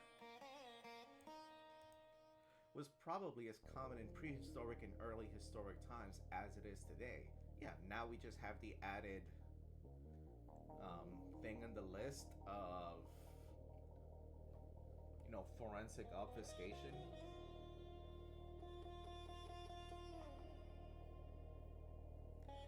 I guess like criminal, there's a word for it, just getting away with it. Yet we cannot be certain how people of a prehistoric past reacted to the absence of corpses. As ethnographic examples show, not every society considers the corpse equally important to the mourning process. Negative emotional responses to the absence of corpses are not universal. In addition, the reasons for corpse loss come into play. Okay, I messed up how that's supposed to be read, the intonation. Let's try that again. In addition, the reasons for corpse loss come into play. There we go. Intonation's a little better. Many societies consider death in battle positively. Hell yeah, you're brave. You know, you put your life on the line for me while I was out at home, you know, making a new bong or something. Fuck yeah. I'm gonna consider your death positive. I don't care if in reality you were like hiding in the trenches and you died, you took a bullet while taking a shit. I'm not gonna pay attention to that context. I'm gonna pay attention to the, oh shit, man. You were out there in the trenches. You were fighting the good fight while I was out over here, you know, making a grilled cheese. You're braver than me. Fuck yeah. And that's just an example of how not every society considers the corpse, well, not in this case, well, it context it, but not every society has a negative emotional response to death in battle. There we go. See, we just had to piece it together from like a couple different sentences. Yeah, so many societies consider death in battle positively. Not all of them, I guess. I guess some of them are like, you're a pussy for have died in combat. You're not one of us. You know, we're the Chads. We wouldn't have died in combat. We're better than that. We kill everybody. Our KD ratio is 1. We don't die. Or it's a society that's like, we don't believe in violence. And the fact that you engaged in violence and you were in battle, I don't care for the context, if it was a good, if you were in the right or you were in the wrong. The fact that you did violence, that was sinful. Those are different ways to take that. Reframing. So even if practices that relate to emotional group values leave traces in the archaeological record, we may not be able to recognize. Examples from the modern world show how variably groups can compensate for missing corpses. In England, following World War I, very recently, memorials and days of remembrance were established to commemorate the missing dead. Japanese World War II kamikaze pilots would cut their hair and fingernails before going into battle. Those were sent home to the families after their death because they would not be a body to cremate in a funeral service. In Angola, in times of war, it is believed that when the corpse is missing, the spirits of the dead will come with the wind to join their kin for their funeral ceremony. And I believe that's also kind of like the context of how we get psychopomps.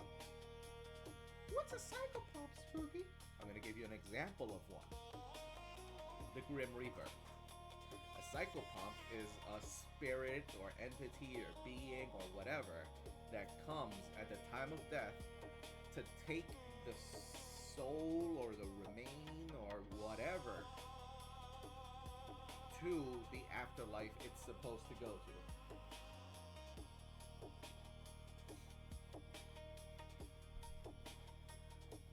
Again, Grim Reaper, that mythological creature, that dude, see him all over the place, one of the more well-known ones. That's a psychopomp. Baron Samedi, another personal favorite one because it's got a funny story.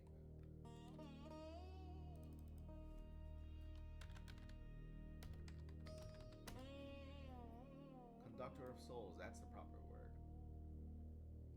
Spooky, you really shouldn't be checking out. This could be dangerous.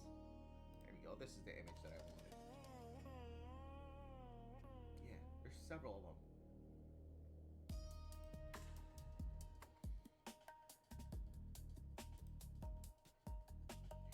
There we go.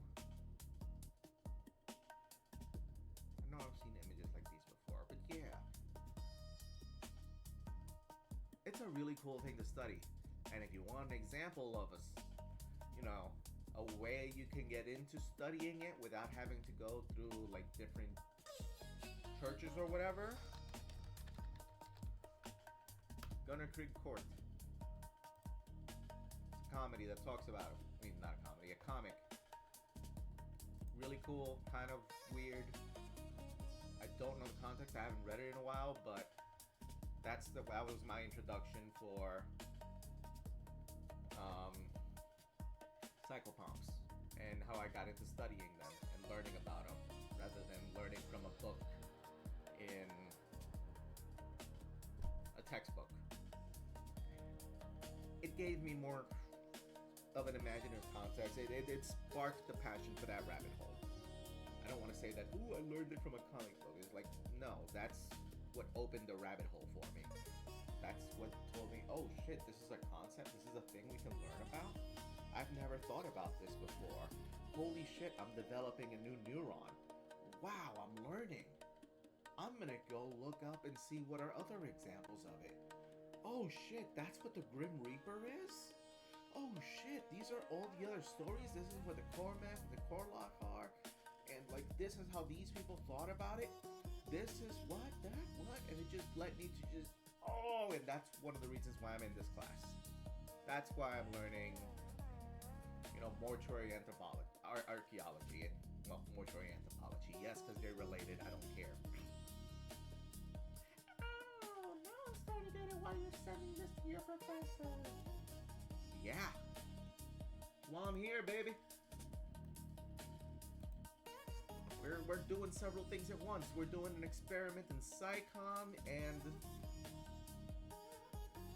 you can learn from different sources. You can spark that passion for learning. And if it comes from, a bee on the internet, fuck it, that's good enough, right?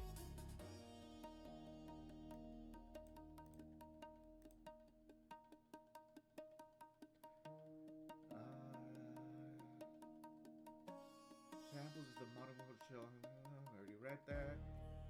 Okay, so societies where it's considered important to have a corpse in order to hold a funeral. Missing corpses may deprive survivor rituals, which help them through the mourning process. Relatives are forever left with nagging questions and uncertainties regarding the final fate of the deceased. Some may even contemplate a person's survival unless a dead body turns up.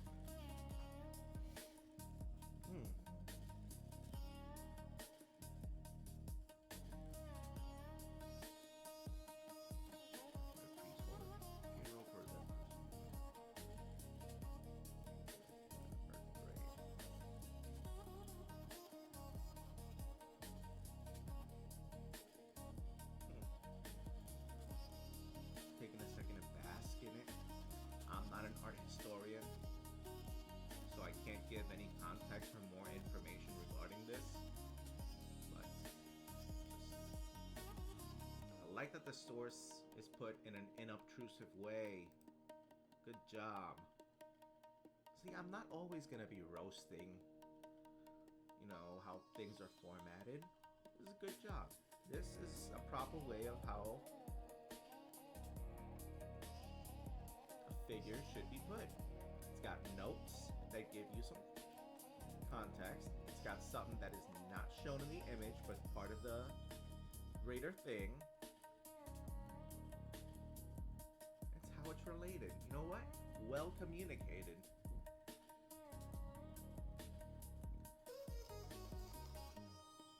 The deaths of the abducted persons in Argentina during the ruling military regime were not publicly acknowledged. Assassinated, the victims were either cremated or interred secretly. See, and just where I gave praise, I'm gonna take it back. Give a year range of the events you're talking about. Like, give me a temporal context.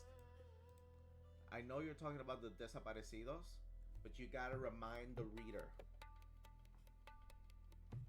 You gotta remind the reader that that's what you're talking about, and you gotta remind the reader of like the who, what, when, where, why, or at least 3 of those W's. And what are the desaparecidos in Argentina? You know what? I do not know. Let me see. Let me do a quick Wikipedia.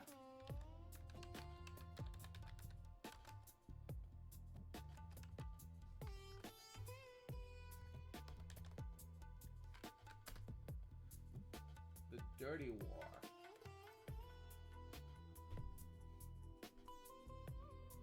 1974 to 1983.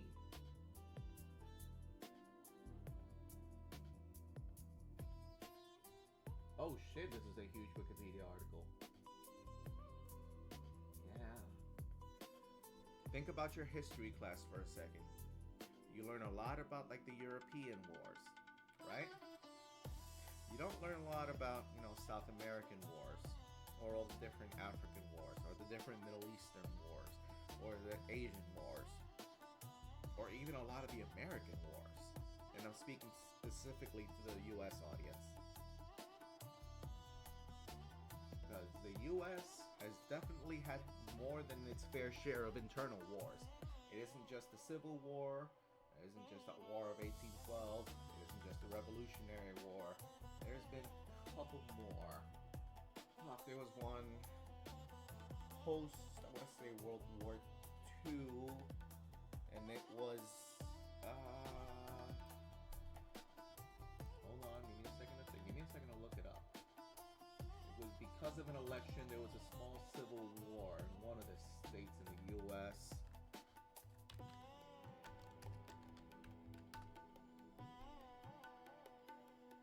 There were also the several Mexican-American wars, the Texan wars, the Indian wars, yes, because those are all different things. The Vietnam War is often forgotten about, the Korean War is often forgotten about.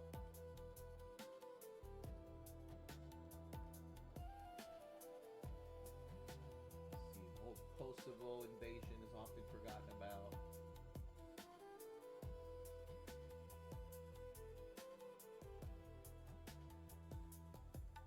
Where was it? No, it's too far back. I'm looking through my own thing.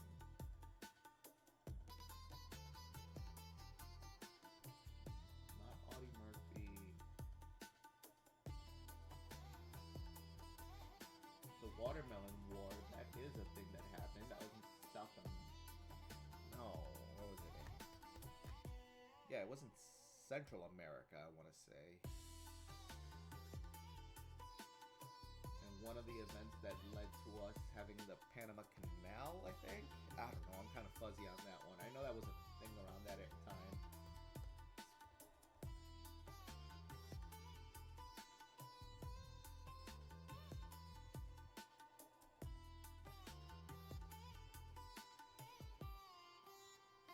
Battle of Athens, there we go. That's what I'm thinking about. Yeah, in Tennessee.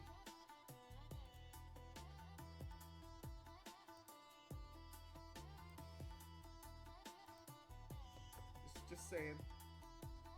Just saying. There's a lot of history that isn't really being openly taught, I guess. Or at least it wasn't during my time. And as far as I'm aware from my younger family mates,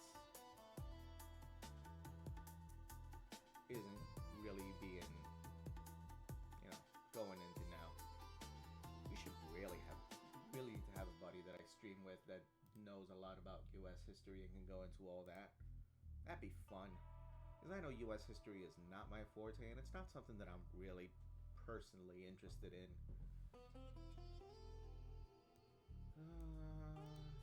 Alright. That's a Dutch person in Argentina during the rule of military regime was not publicly acknowledged. Yeah, give the date range. If assassinated, the victims, or at least the date range of the event you're talking about, because I know this is an ongoing thing worldwide, not just in Argentina. But, you know, give a date range of the exact thing you're talking about. I know you're quoting Robin, but I don't know. Maybe that's just me. Maybe that's just me that wants this specificity. Without bodies to mourn, better or epitaphs to read, there was no possibility of reconciling oneself with death or relative. Yes, because humans as a whole like the concept of closure. It has also decreased the probability of creating political martyrs. After the fall of the regime, many of the disappeared or exhumed, identified, and reburied. Robin observes that the Argentine military had underestimated the political and emotional force of people's desire to bury and mourn the dead. Through their violent death and subsequent exhumation and reburial, these political martyrs had a continuing impact on Argentine politics. And if you're thinking that's something that's only in Argentina, that's probably their culture and, their tradition and their relationship with their dead and everything. Let me bring it a little closer to home. For how long were we in the U.S. excavating and digging and just trying to find the remains of the people that died in 9/11? Not just cleaning up the debris, but for well over a decade, we were still looking for remains. Just putting that a little closer to home. I mean, we still are actively looking for, the next of kin of the people who we have in the, what is it?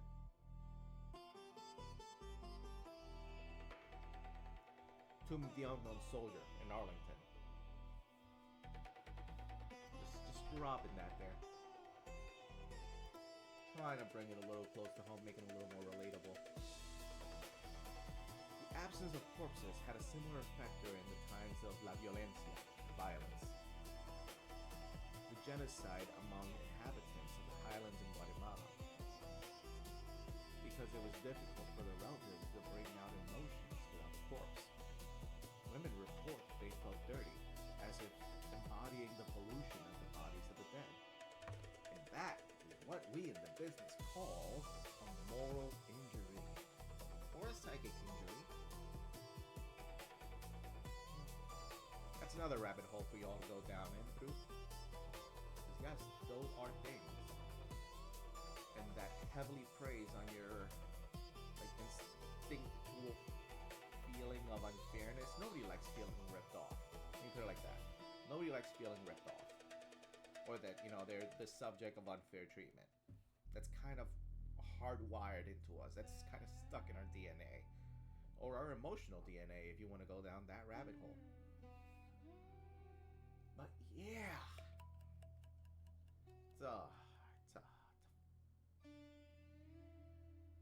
It's a strong feeling. Just as humans, we feel that very, very strongly. So,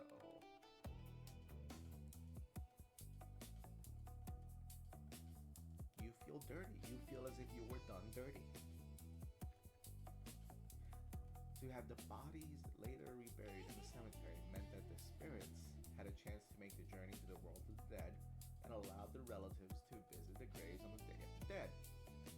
And again, a thought to keep in your mind is that, yes, the myths and all of this exists for the comfort of the dead, but in the pragmatic, practical sense, the dead are just corpses. They're just bodies. They're just human remains. Let's put a little bit of callous distance there for a second. This is all being done for the comfort and psychological well-being and the psychic well-being of the living. Rituals for the dead are done for the living because you want to comfort the living with the thought that those who have left us are going somewhere better and that we don't have to worry about them. That's why we always say they're in a better place now.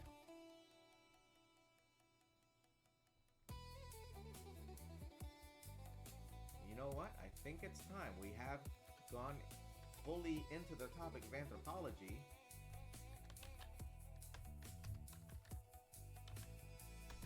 Speech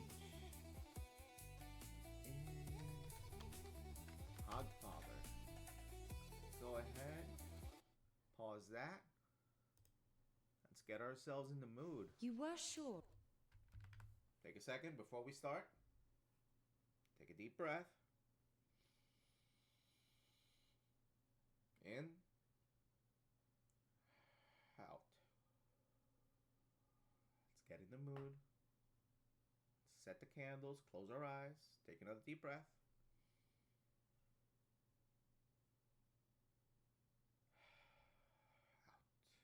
We're good? One more.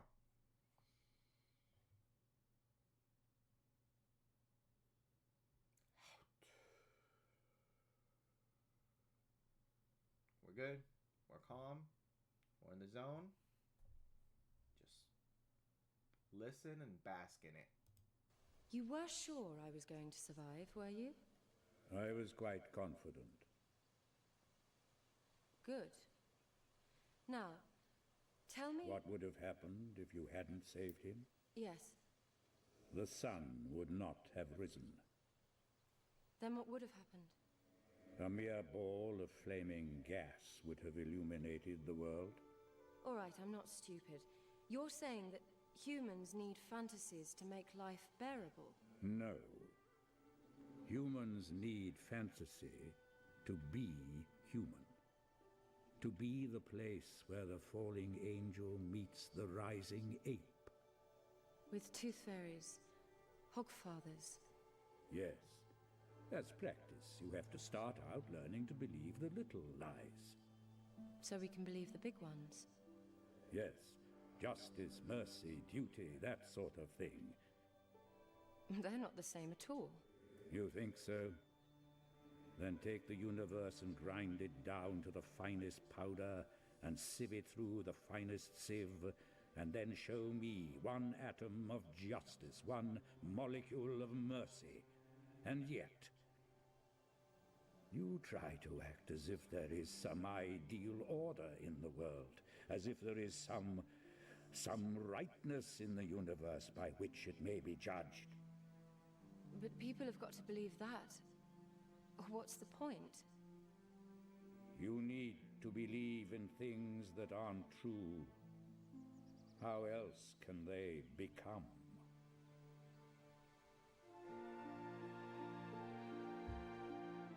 Bask in it. In a second, just digest it. Just digest it. Are we good? Are we all in the same place?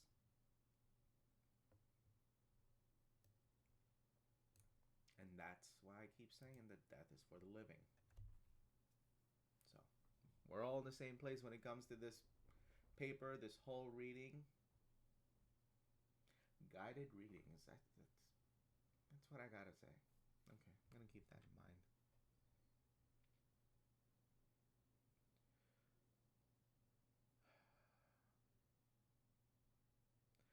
However, not all bodies were discovered and reburied.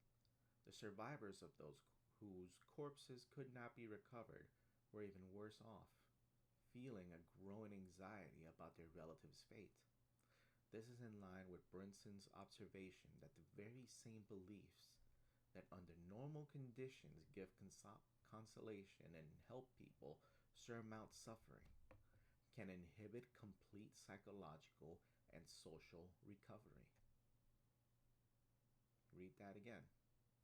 This is in line with Brinson's observation, blah, blah, blah. The very same beliefs that under normal conditions give consolation and help people surmount suffering can inhibit complete psychological and social recovery. Those same beliefs that you hold to be true personally as an individual, for that little liminality of you want people to go to a better place, you want your dead to go to a better place, can also be used in a negative way, because let's say for the people that are called eternally missing, in this case, that's exactly what we're talking about. You don't know if they're dead. You have that lingering hope. And if they are dead and you just never get the body, you never get that closure.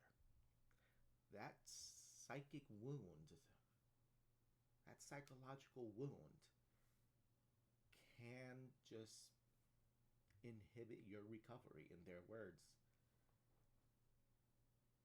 Whether it's in your own mind, in your own psyche, or as a society. Because you are part of your society. You have a role to play in your society.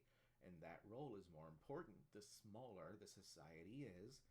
And if we're talking in this case, well, not in this particular case, but if we're talking in the case of a pre-urban society and we're still in like tribal state,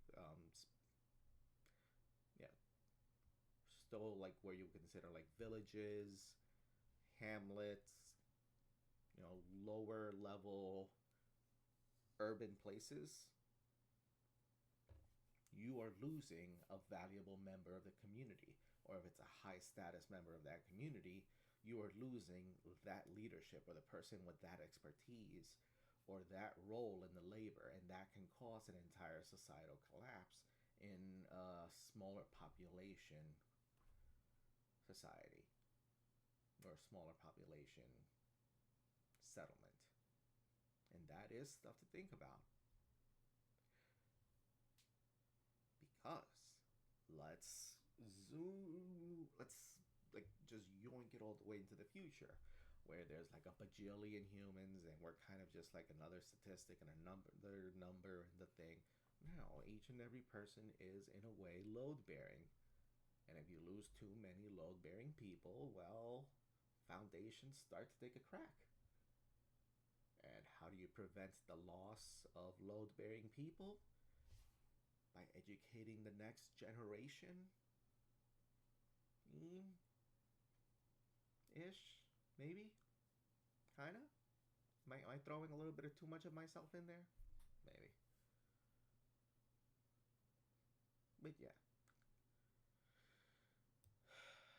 That little lingering hope and that missing body and that failure to do all the rites that you associate with your passage to the afterlife can stop you from undergoing the healing process, whether as an individual or as an entire community.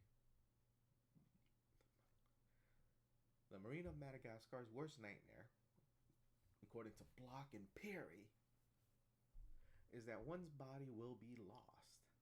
A lost body cannot enter the communal tomb during the reburial ceremony, the Famadihana. And without this reburial, not only is a potential source of regeneration lost to the group, but the death of the individual is truly terminal. Oof, that's a good line. You know what? I'm going to set that as I'm going to put that as a tweet. See if that does anything. Probably not, but I like it.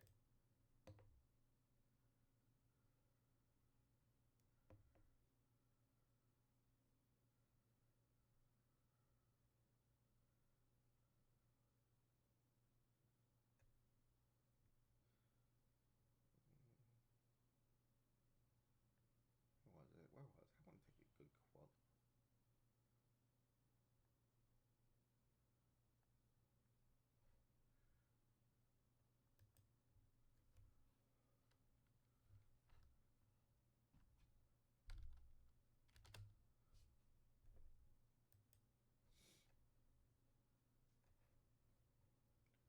Oh, the formatting was bad. Oh well.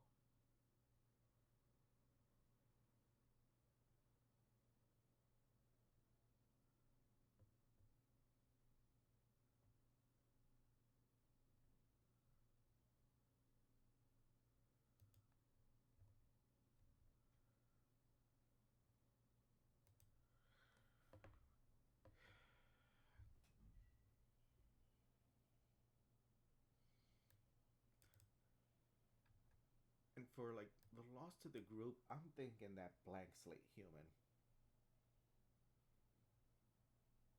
This blank slate human in the community, suddenly a member of the community goes away. Blank slate human feels loss. but because there is no body through which, to undergo the mourning ritual, which, as we kind of got from the video we watched earlier, rituals and stories and beliefs and all that stuff is kind of important and integrated into our DNA because that's kind of what makes us humans. Anywho. Yeah. Blank slate human sad because blank slate human keeps, hope that someday they see friend again. But friend never come because friend die.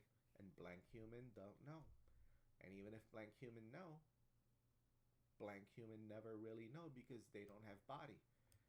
And because they don't have body, they can't confirm blank human can't confirm friend dead.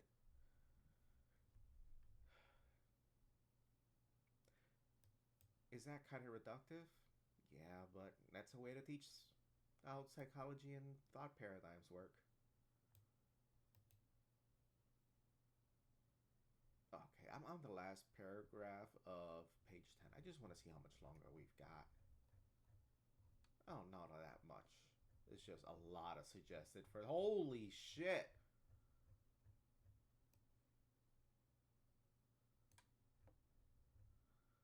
Estella. Oh my god.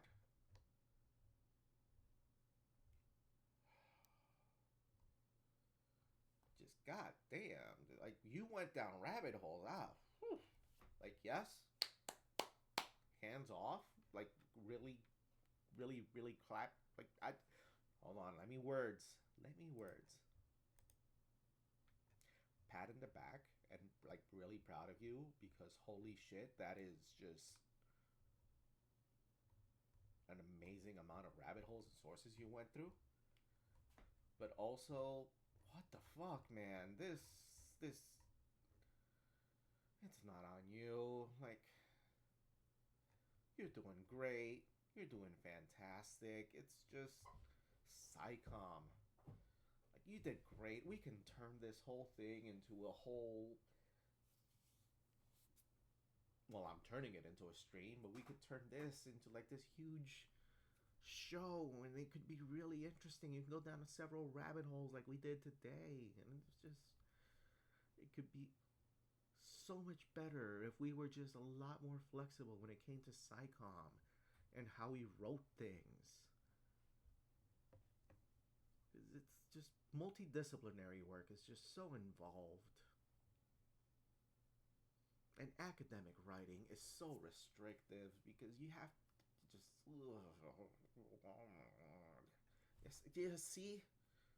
You see my issue here? That grumbling, that is my issue.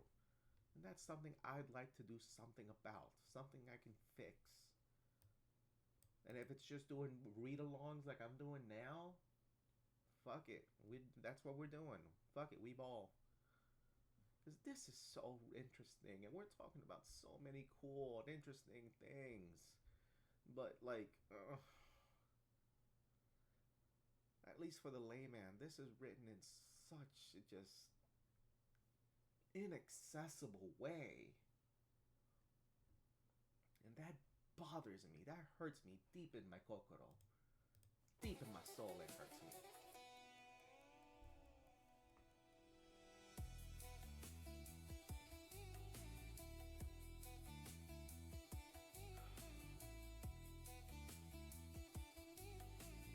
But yeah, a thought thing that you can use. Let me go ahead and lower the volume here. It's a little loud. Like a thought exercise you can use to help make all these things work is just think blank slate human or fertile human like I've been using. That helps when drawing all of the different behavior lines and logic lines and why people act the way they do.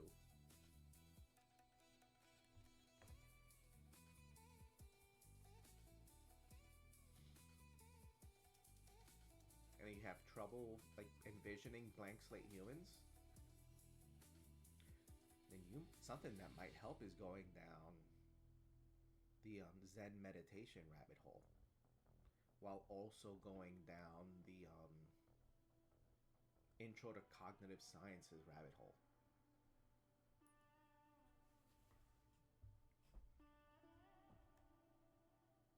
You know, just take a course, watch a couple videos, get like embroiled in the subject of like how the brain works and what that liminal space between neurochemicals and electrical activity into thoughts, words, things we can understand and like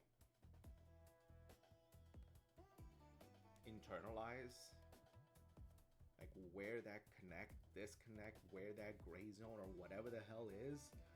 Oh shit, that'll fuck you up for a good couple weeks, but it's fun.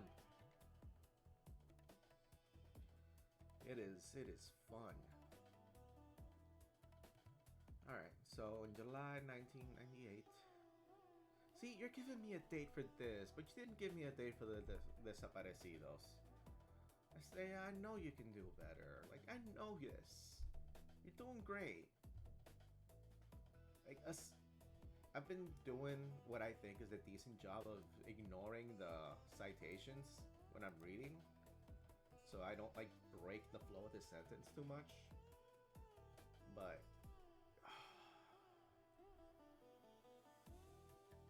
you can write.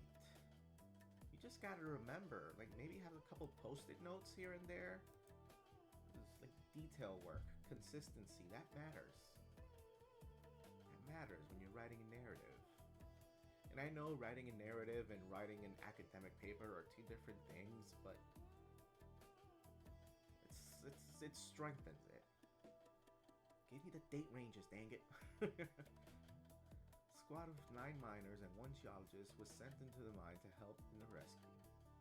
It was also trapped during a massive mud collapse. 8 days of intense search, the first miner who had been trapped was found alive. It was halted. No longer possibility. An explanation for the event. Since neither was delivered to their satisfaction, keyword being there, satisfaction. Takes a lot for people to feel satisfied. To build and serious accusation for love of the mining company, including the other lines of illegal mining activities, have been the reason for the collapse. Which, completely fair thing. I don't know the story.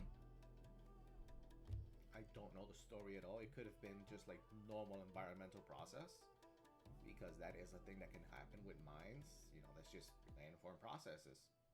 That's just how the earth moves.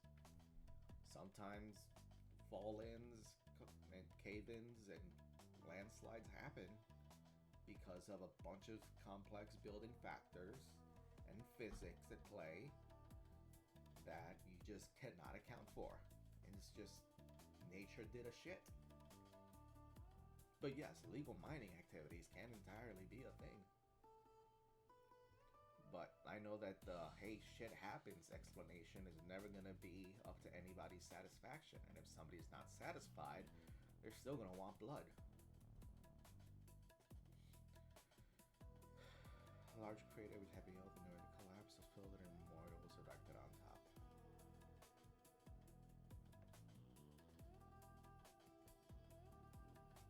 That is a very nice burial spot though. A very nice memorial spot. Lots of wide empty space. You know, it's in a circular pattern so it feels like they're related. Hopefully they were all friends and buddies. But it's just a very good aesthetic choice. Because just look at this and tell me if there's any consideration for the people that actually died. Like any consideration for their personal thoughts. Like no, because well, those guys that are dead, they're still buried underground. But also we're not accounting for, hey, maybe one of them wanted to be cremated and have their ashes tossed somewhere, and that's not going to happen because there's no body. But now you're putting the empty graves in a circular pattern around 9 other strangers. They could have been buddies, but now they're effectively anchored there for all eternity. Ish. But it looks good for those that remain, right?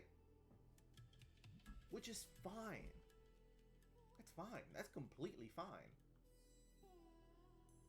It's just, we gotta be honest about it, right? Gotta be candid about it. We gotta talk about it. We gotta say it out loud, and we gotta make it okay to say it out loud. Sure, it sounds kind of fucked up. That's just because we're not used to hearing it. And that's fine. Be the change you want to see in the world.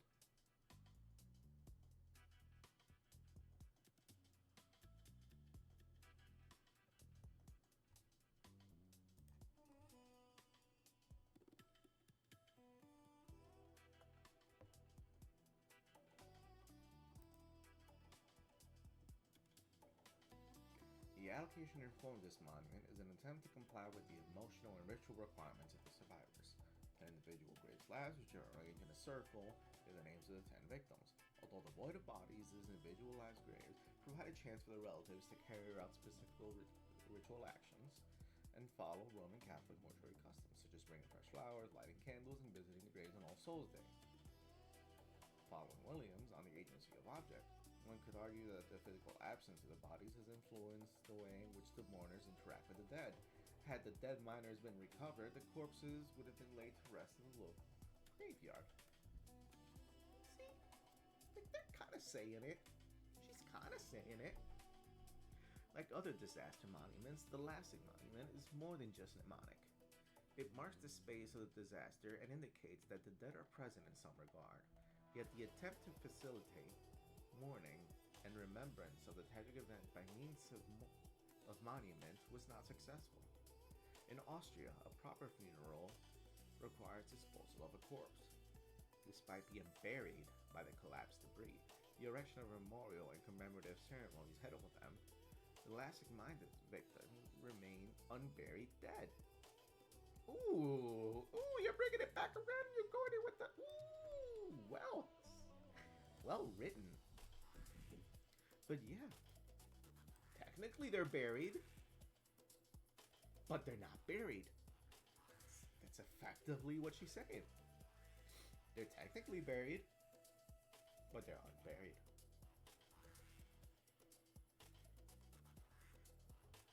Spooky again. Are you seriously gonna send this to your professor as is? With like extra editing and all that?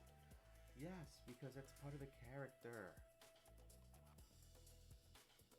Including the second voice.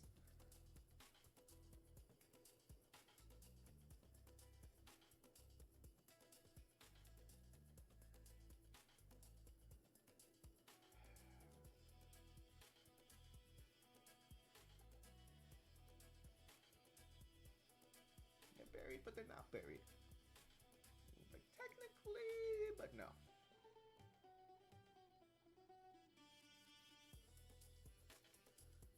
Knowing where, how, and with whom her son rests.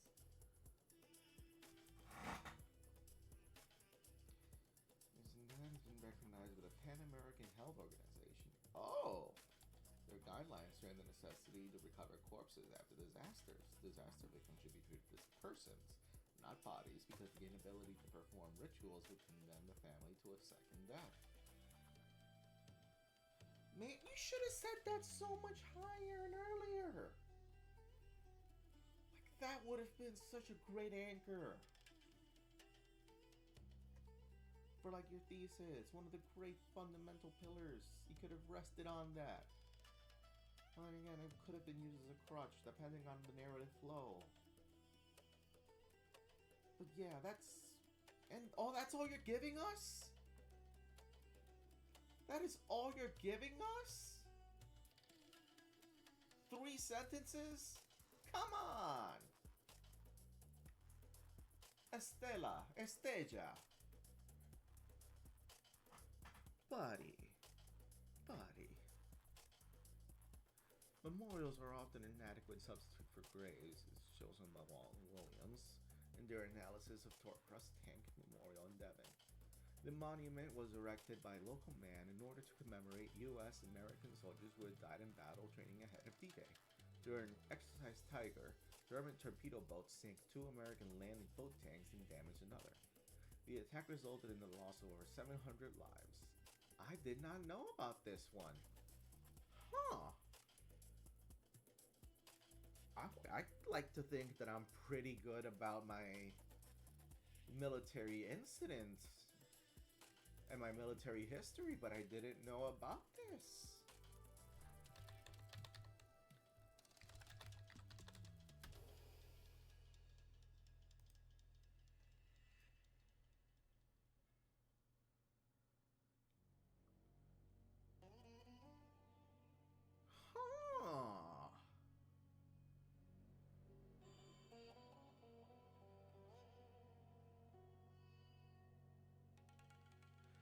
Okay, so this would explain why Operation Mincemeat was so effective and why they thought that the landing was gonna be...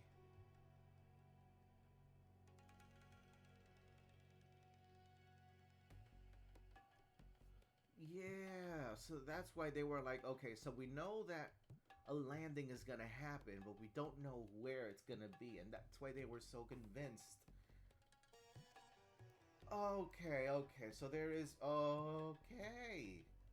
I'm getting it.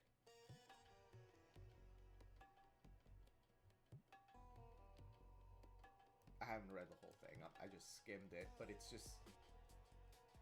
So there was precedence.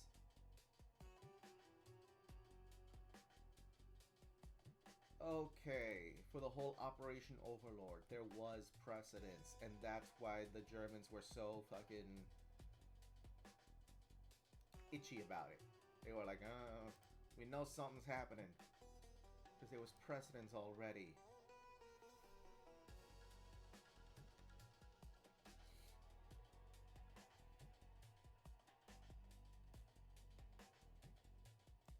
Whereabouts of the physical bodies?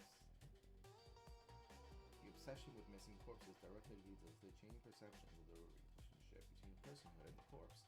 Not only are late modern and postmodern wars increasingly characterized by an absolute mania to retrieve the dead and bury their corpses, but throughout the Western world today, one can observe a growing concern with all kinds of unburied human dead.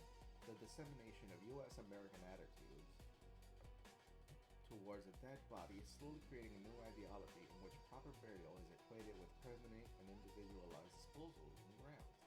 Thus, exhumation and collective reburial during the clearing of grave lots, the retention of dead bodies for the purpose of scientific investigation, and the display of dead during exhibitions are increasingly encountering criticism from the public. Right.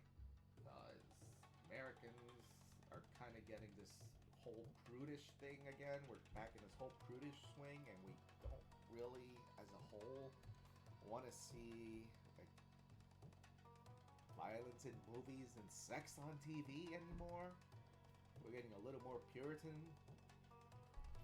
and that extends to dead bodies and, language policing. And we're in a state of overcorrection from, the wilds of the early 2000s, where we started identifying slurs and what bad stuff are, and how we started developing a sense of community empathy, basically, for, minorities and marginalized peoples. And we started, sort of realizing, oh shit, maybe we shouldn't be saying certain words because they make people feel bad, and people feeling bad is kind of bad. Not only because it makes them feel bad, but because it can get me called out, and I don't want to get called out.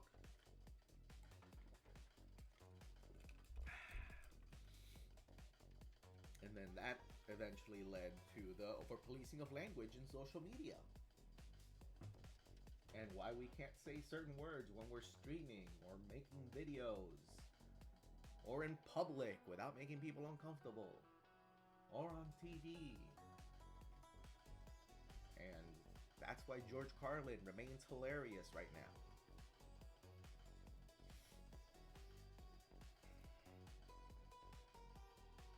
Dead bodies on display. The relationship between the person and the corpse is one of the many issues raised by discourse revolving around the plastinated bodies in the exhibition Body Worlds. Oh! Oh, I remember this exhibition. I went to it. Fuck, this was, in New York City, the Bodies exhibition. I wonder if it's still open. Oh, that was creepy as hell.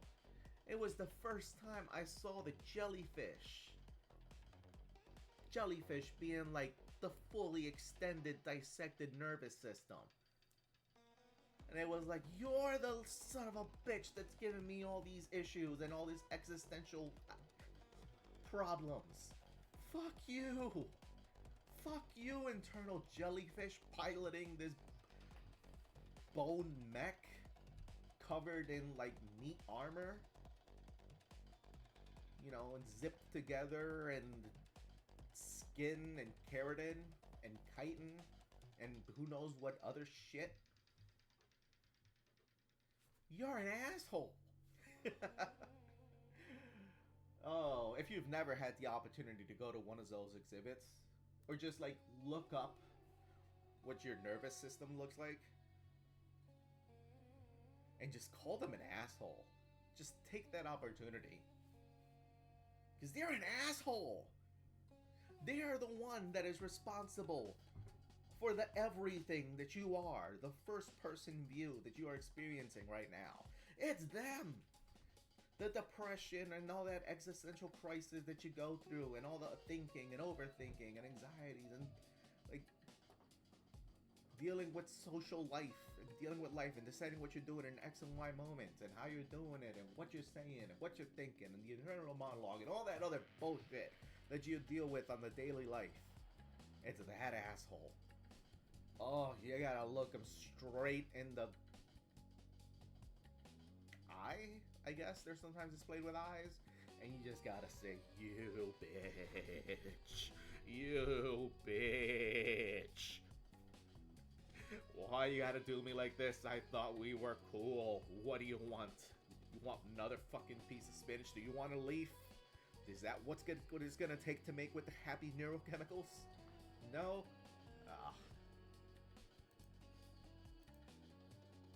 But yeah, it was a fun exhibit. Oh man, you should go there.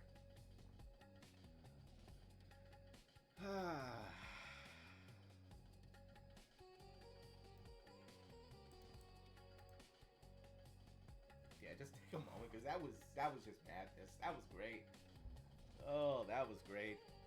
What causes uneasiness among the spectators is probably a combination of elements such as the way in which these bodies are displayed, their commodification, yeah, because it's fucking expensive. It was like $40 or $60 to get in. Their depersonalization, yeah, because they don't have names, and I don't know if that's a good thing or a bad thing. It just tells you what it is. And the fact that they have not been properly buried in the ground, yeah, because it's fucking disturbing to look at. It's like, oh shit, that's muscles. That's what I'm flexing right now. Yeah. Kinda creepy, huh? So that's where I look like degloved. Fuck. Yeah, and the average person just is not ready for that. Like, oh, hey, what are you doing next Tuesday? You want to go have like a total existential crisis? And like a reaffirmation of where you are in the world and how you function as an individual person and what you think of yourself? What do you want to do on a Tuesday? You just want to have, you know, a little existential trauma? Little biological morbidity? Maybe a little cosmic comedy? Oh no, you have a dentist appointment? Okay, never mind. Thursday? Okay, Thursday. We're good. That's one hell of a conversation, huh? Oh man. Not only the recently deceased, but also much older human bodies have become the subject of a polarized public discourse. While in North America, museum collections with human remains have been at the center of debates over repatriation for decades. The keeping of anatomical collections, as well as display of prehistoric skeletons in Europe, has also come under some scrutiny. One argument raised in connection with the exhibition of human remains is that their display is disrespectful and unethical. You know what? Like, yeah, I would like to be cremated or planted or, have my remains turned into something useful. Because I guess that's just me. But it would be cool if I was one of the ones picked to just give somebody an existential crisis. Just have my nervous system splayed out and be like, hey, I'm watching you. I would like to have somebody call my nervous system an asshole. Someone's gotta.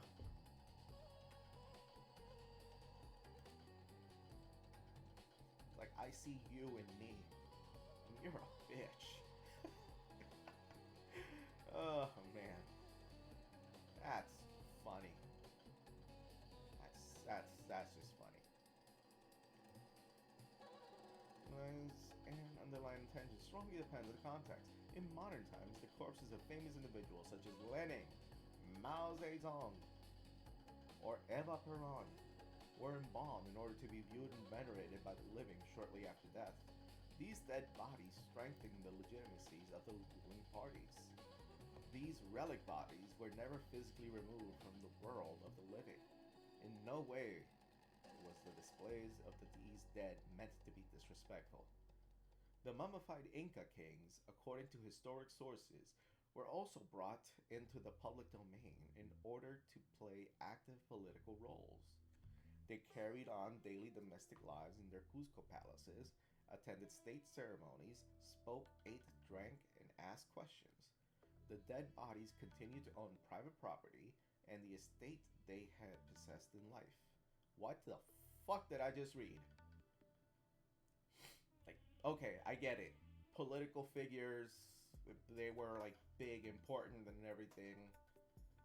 They were embalmed because legalism is a state religion or something like that. I don't know how the phrase goes.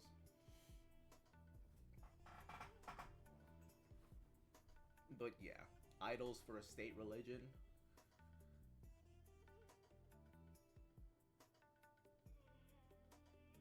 And I understand using like bodies, unburied bodies as teaching tools. Completely fine with that.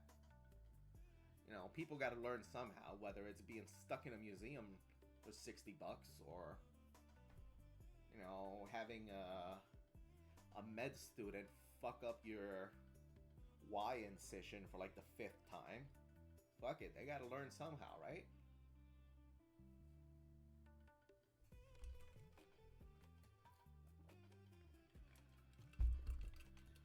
But to have the actual body still play a political role in state rituals, that's kind of new for me. And to still be used as political tools, you know what? Yeah, now that I'm saying it out loud, it's clicking because, yeah, I can see it. Fuck, we have a passport for one of the mummies.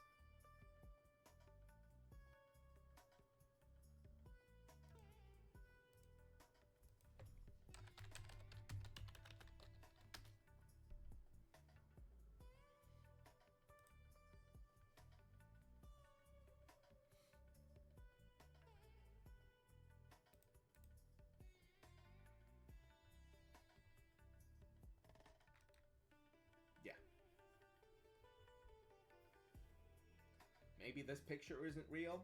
That doesn't matter for the sake of the story. But yeah, bodies being used as political tools is a thing. Because political rituals and religious rituals are just the same thing. It's just one has more down-to-earth bureaucracy. Yeah, one is mythical bureaucracy and the other one is physical bureaucracy. Edric argues that mummies also fulfilled a specific purpose in ancient Mexico. That they fuck against Street of the Dead was probably lined with unburied mortuary bundles, which played a prominent role in the politics of competing lineages. The bundles were placed in accessible locations where the presence was tangible and capable of oracular speech to advise the living. Huh. Oh, I gotta use that sometime if I'm making a game or writing a story. Just having bodies as like oracles and like boundary markers. Oh, that's fucking cool. Oh, that's awesome. I gotta make a note of that.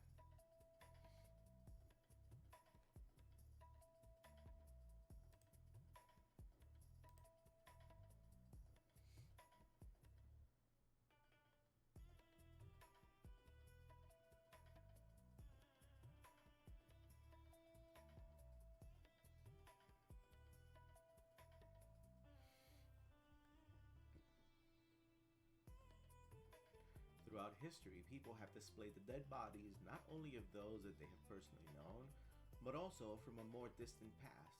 Let's take the example of Christian relics. Apart from the belief that relics hold apotropaic and healing powers, excuse me, what does that word mean? Apotropaic. Stella, what are you teaching me? Power to avert evil influences or bad luck. Okay.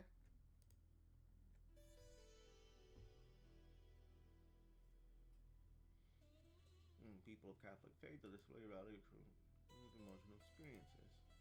Materials and remains of saints can serve as source of inspiration and consolation, while most early Christian reliquaries obliterated a view of the bones.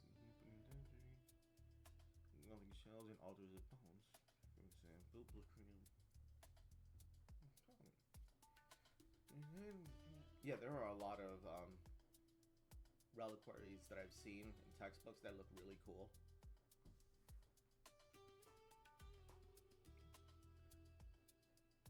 Oh, here's one. I haven't seen this one before. That looks cool. In textbooks and in Tumblr. I'm gonna be honest. I've seen reliquaries in Tumblr and it's like, oh shit, that looks neat. For published and service catalogs for pilgrims who use these exhibitions to reduce their time in purgatory by buying indulgences.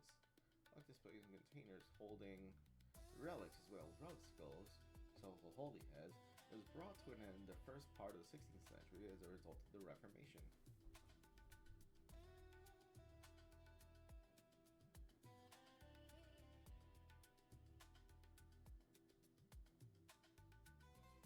There's a lot of very nice detail work.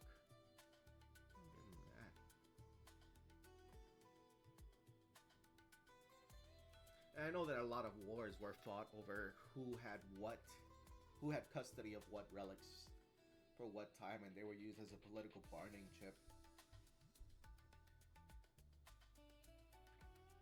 During like the French and British and Germanic wars, I don't know. That's all beyond me. No, stop, rephrase. That is all stuff that I don't know details and specifics about, but I know that it is something that did happen. And if you're interested, you can go look into it.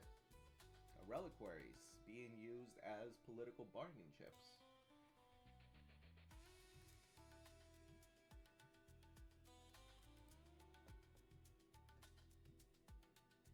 The bones arrived from Roman catacombs, which were ransacked into the remains of potential Christian martyrs. Holy bodies endowed with distinct names and identities were presented as complete skeletons. We were not good in the time. Pearls and beads, fragmented coins, the same positions. A strong demonic character. Not only did they serve as memento mori, reminding people of their inevitable path, but they also made people. Ooh, you got your typo just blasted. Think of the early days in which Christians had been persecuted and killed for their religious beliefs. The catacomb saints helped reforge communities and encourage pilgrimage. Their public display supported the Catholic Church and its claim to represent the true religion.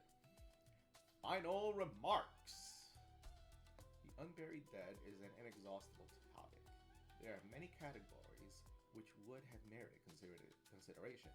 Sacrificial victims, cryonic suspension. Again with the cryonics. You like that rabbit hole, huh? That's a good one. That's a good one. I'll give you that. And we are, again, talking about 2012. That is during the height of the cryonic craze. Or at least during one of the peaks of the cryonic craze, so it does make sense that you're writing about it. Or the manufacture of human corpses into artifacts. In this chapter, I can only deal with a few aspects. I have discussed the treatment of individuals who die bad deaths, who receive post-mortem punishment because of some wrongdoing, or who are considered dangerous in a spiritual or political way. I have also addressed unburial and reburial of persons who never received a proper funeral in the first place. I have shown how, under certain circumstances, corpse loss can inhibit successful working through grief. Can inhibit successful working through grief. Yeah. Finally, I address various ways in which the dead have been exhibited and used to legitimize religious and political authority. I mean, you have. I mean, I'm not going to say you haven't, because you did. But, hey, I can see where your passion is. I'm just going to give you that. It's just, I have problems with SciComm and academic communication as a whole. So, don't take it personally. You're doing great.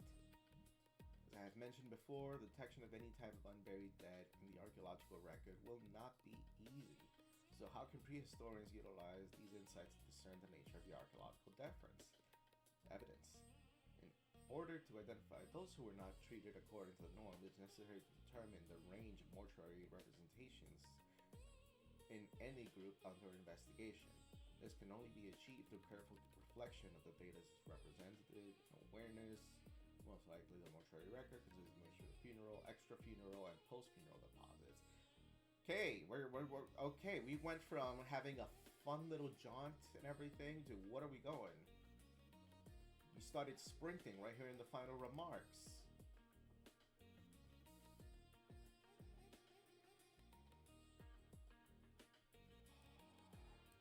Meaning of the mortuary record, including human remains and monuments, entirely depends on the nature of society that produced it, its ideas relating to the body, to death, and to the proper deposition. As I mentioned in the first part of this chapter, in societies that practice second depositions as part of funeral rituals, a complete corpse in a grave can be evidence of an incomplete funeral. Okay. Yeah, I mean, I get it. It just took a moment for that sentence to click. On the other hand, fragmentary and disarticulated remains may be evidence that the funeral has been completed. To write about the unburied dead is, of course, also a welcome opportunity to contribute some thoughts to the reburial issue concerning European prehistoric collections. Archaeology itself can be considered a kind of post-funeral mortuary practice, which contributes to the creation of new environments, which too engage with the dead. In pre-modern Europe, post-funeral exhumations was never considered illegal or unethical. At no time were there prohibitions against moving remains. The bones of aristocrats and the wealthy were frequently relocated from one tomb to another, and for centuries, the bones of those belonging to the poorer strata of society were disinterred from overcrowded graveyards and redeposited in charnel houses. This was not a desecration or sign of disrespect, but followed practical reasons. In many parts of modern Europe, it is still customary to exhume the bodies and even demolish the grave monument after the grave license has expired. Yeah, that is still a thing present day. Seen from this point of view, there are worse fates for dead bodies than ending up on a museum shelf or in a glass vitrine.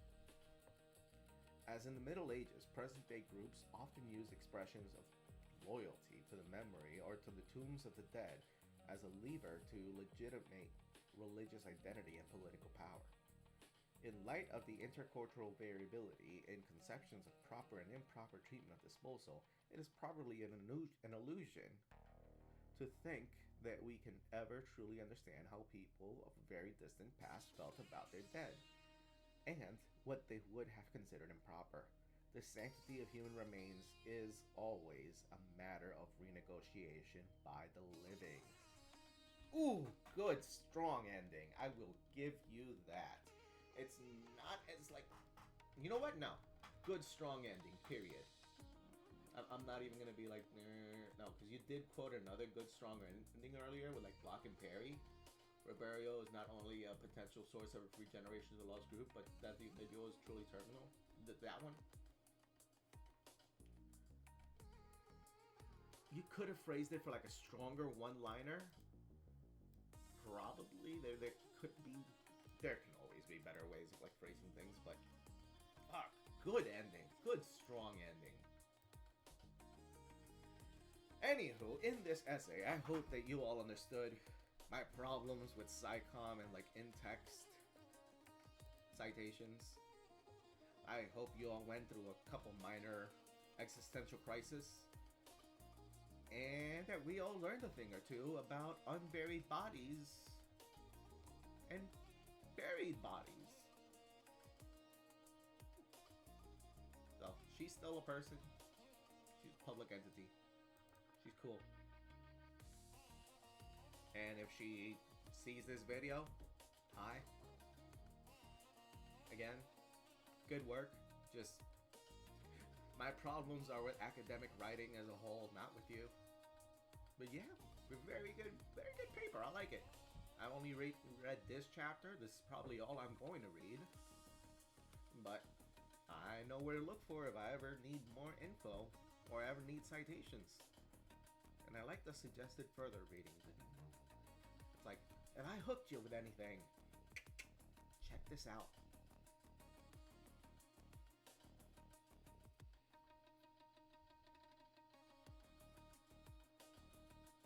Wait a second. Oh, wait a second. I'm just seeing this. Like, this is the actual citation. And you're giving us the reason why. Oh, fuck yes. Oh, this is something that I've been arguing for ages. Yes. Like, give me the context. Why should I look this up? Or what is this? Oh, fuck, yes. Normalize whatever the hell this is. The additional references. I want to see this in every piece of academic writing. I don't give a fuck if it's, like, chemistry. And we're reading a boring-ass book about, you know... Okay, I know that's unfair. That's just me beefing with chemistry. Fuck, what if we're reading, like, the IBM manual? How about that? Because I'm being told that that's boring as hell. Just that little extra of giving a why or giving a context. It goes a long way. I appreciate it. But anyhow, I need to go acquire that burrito. Thank you for being here. Thank you for watching this. Professor, I hope I get a good grade or some extra credit out of this. Maybe. Fingers crossed. Yay. Anywho, this has been fun. But it's time to come to a close. Thank you all for being here. I appreciate all your faces. And do I have anybody here? No, so no raid. 3 hours, not bad. Not bad at all. Alright. Good night.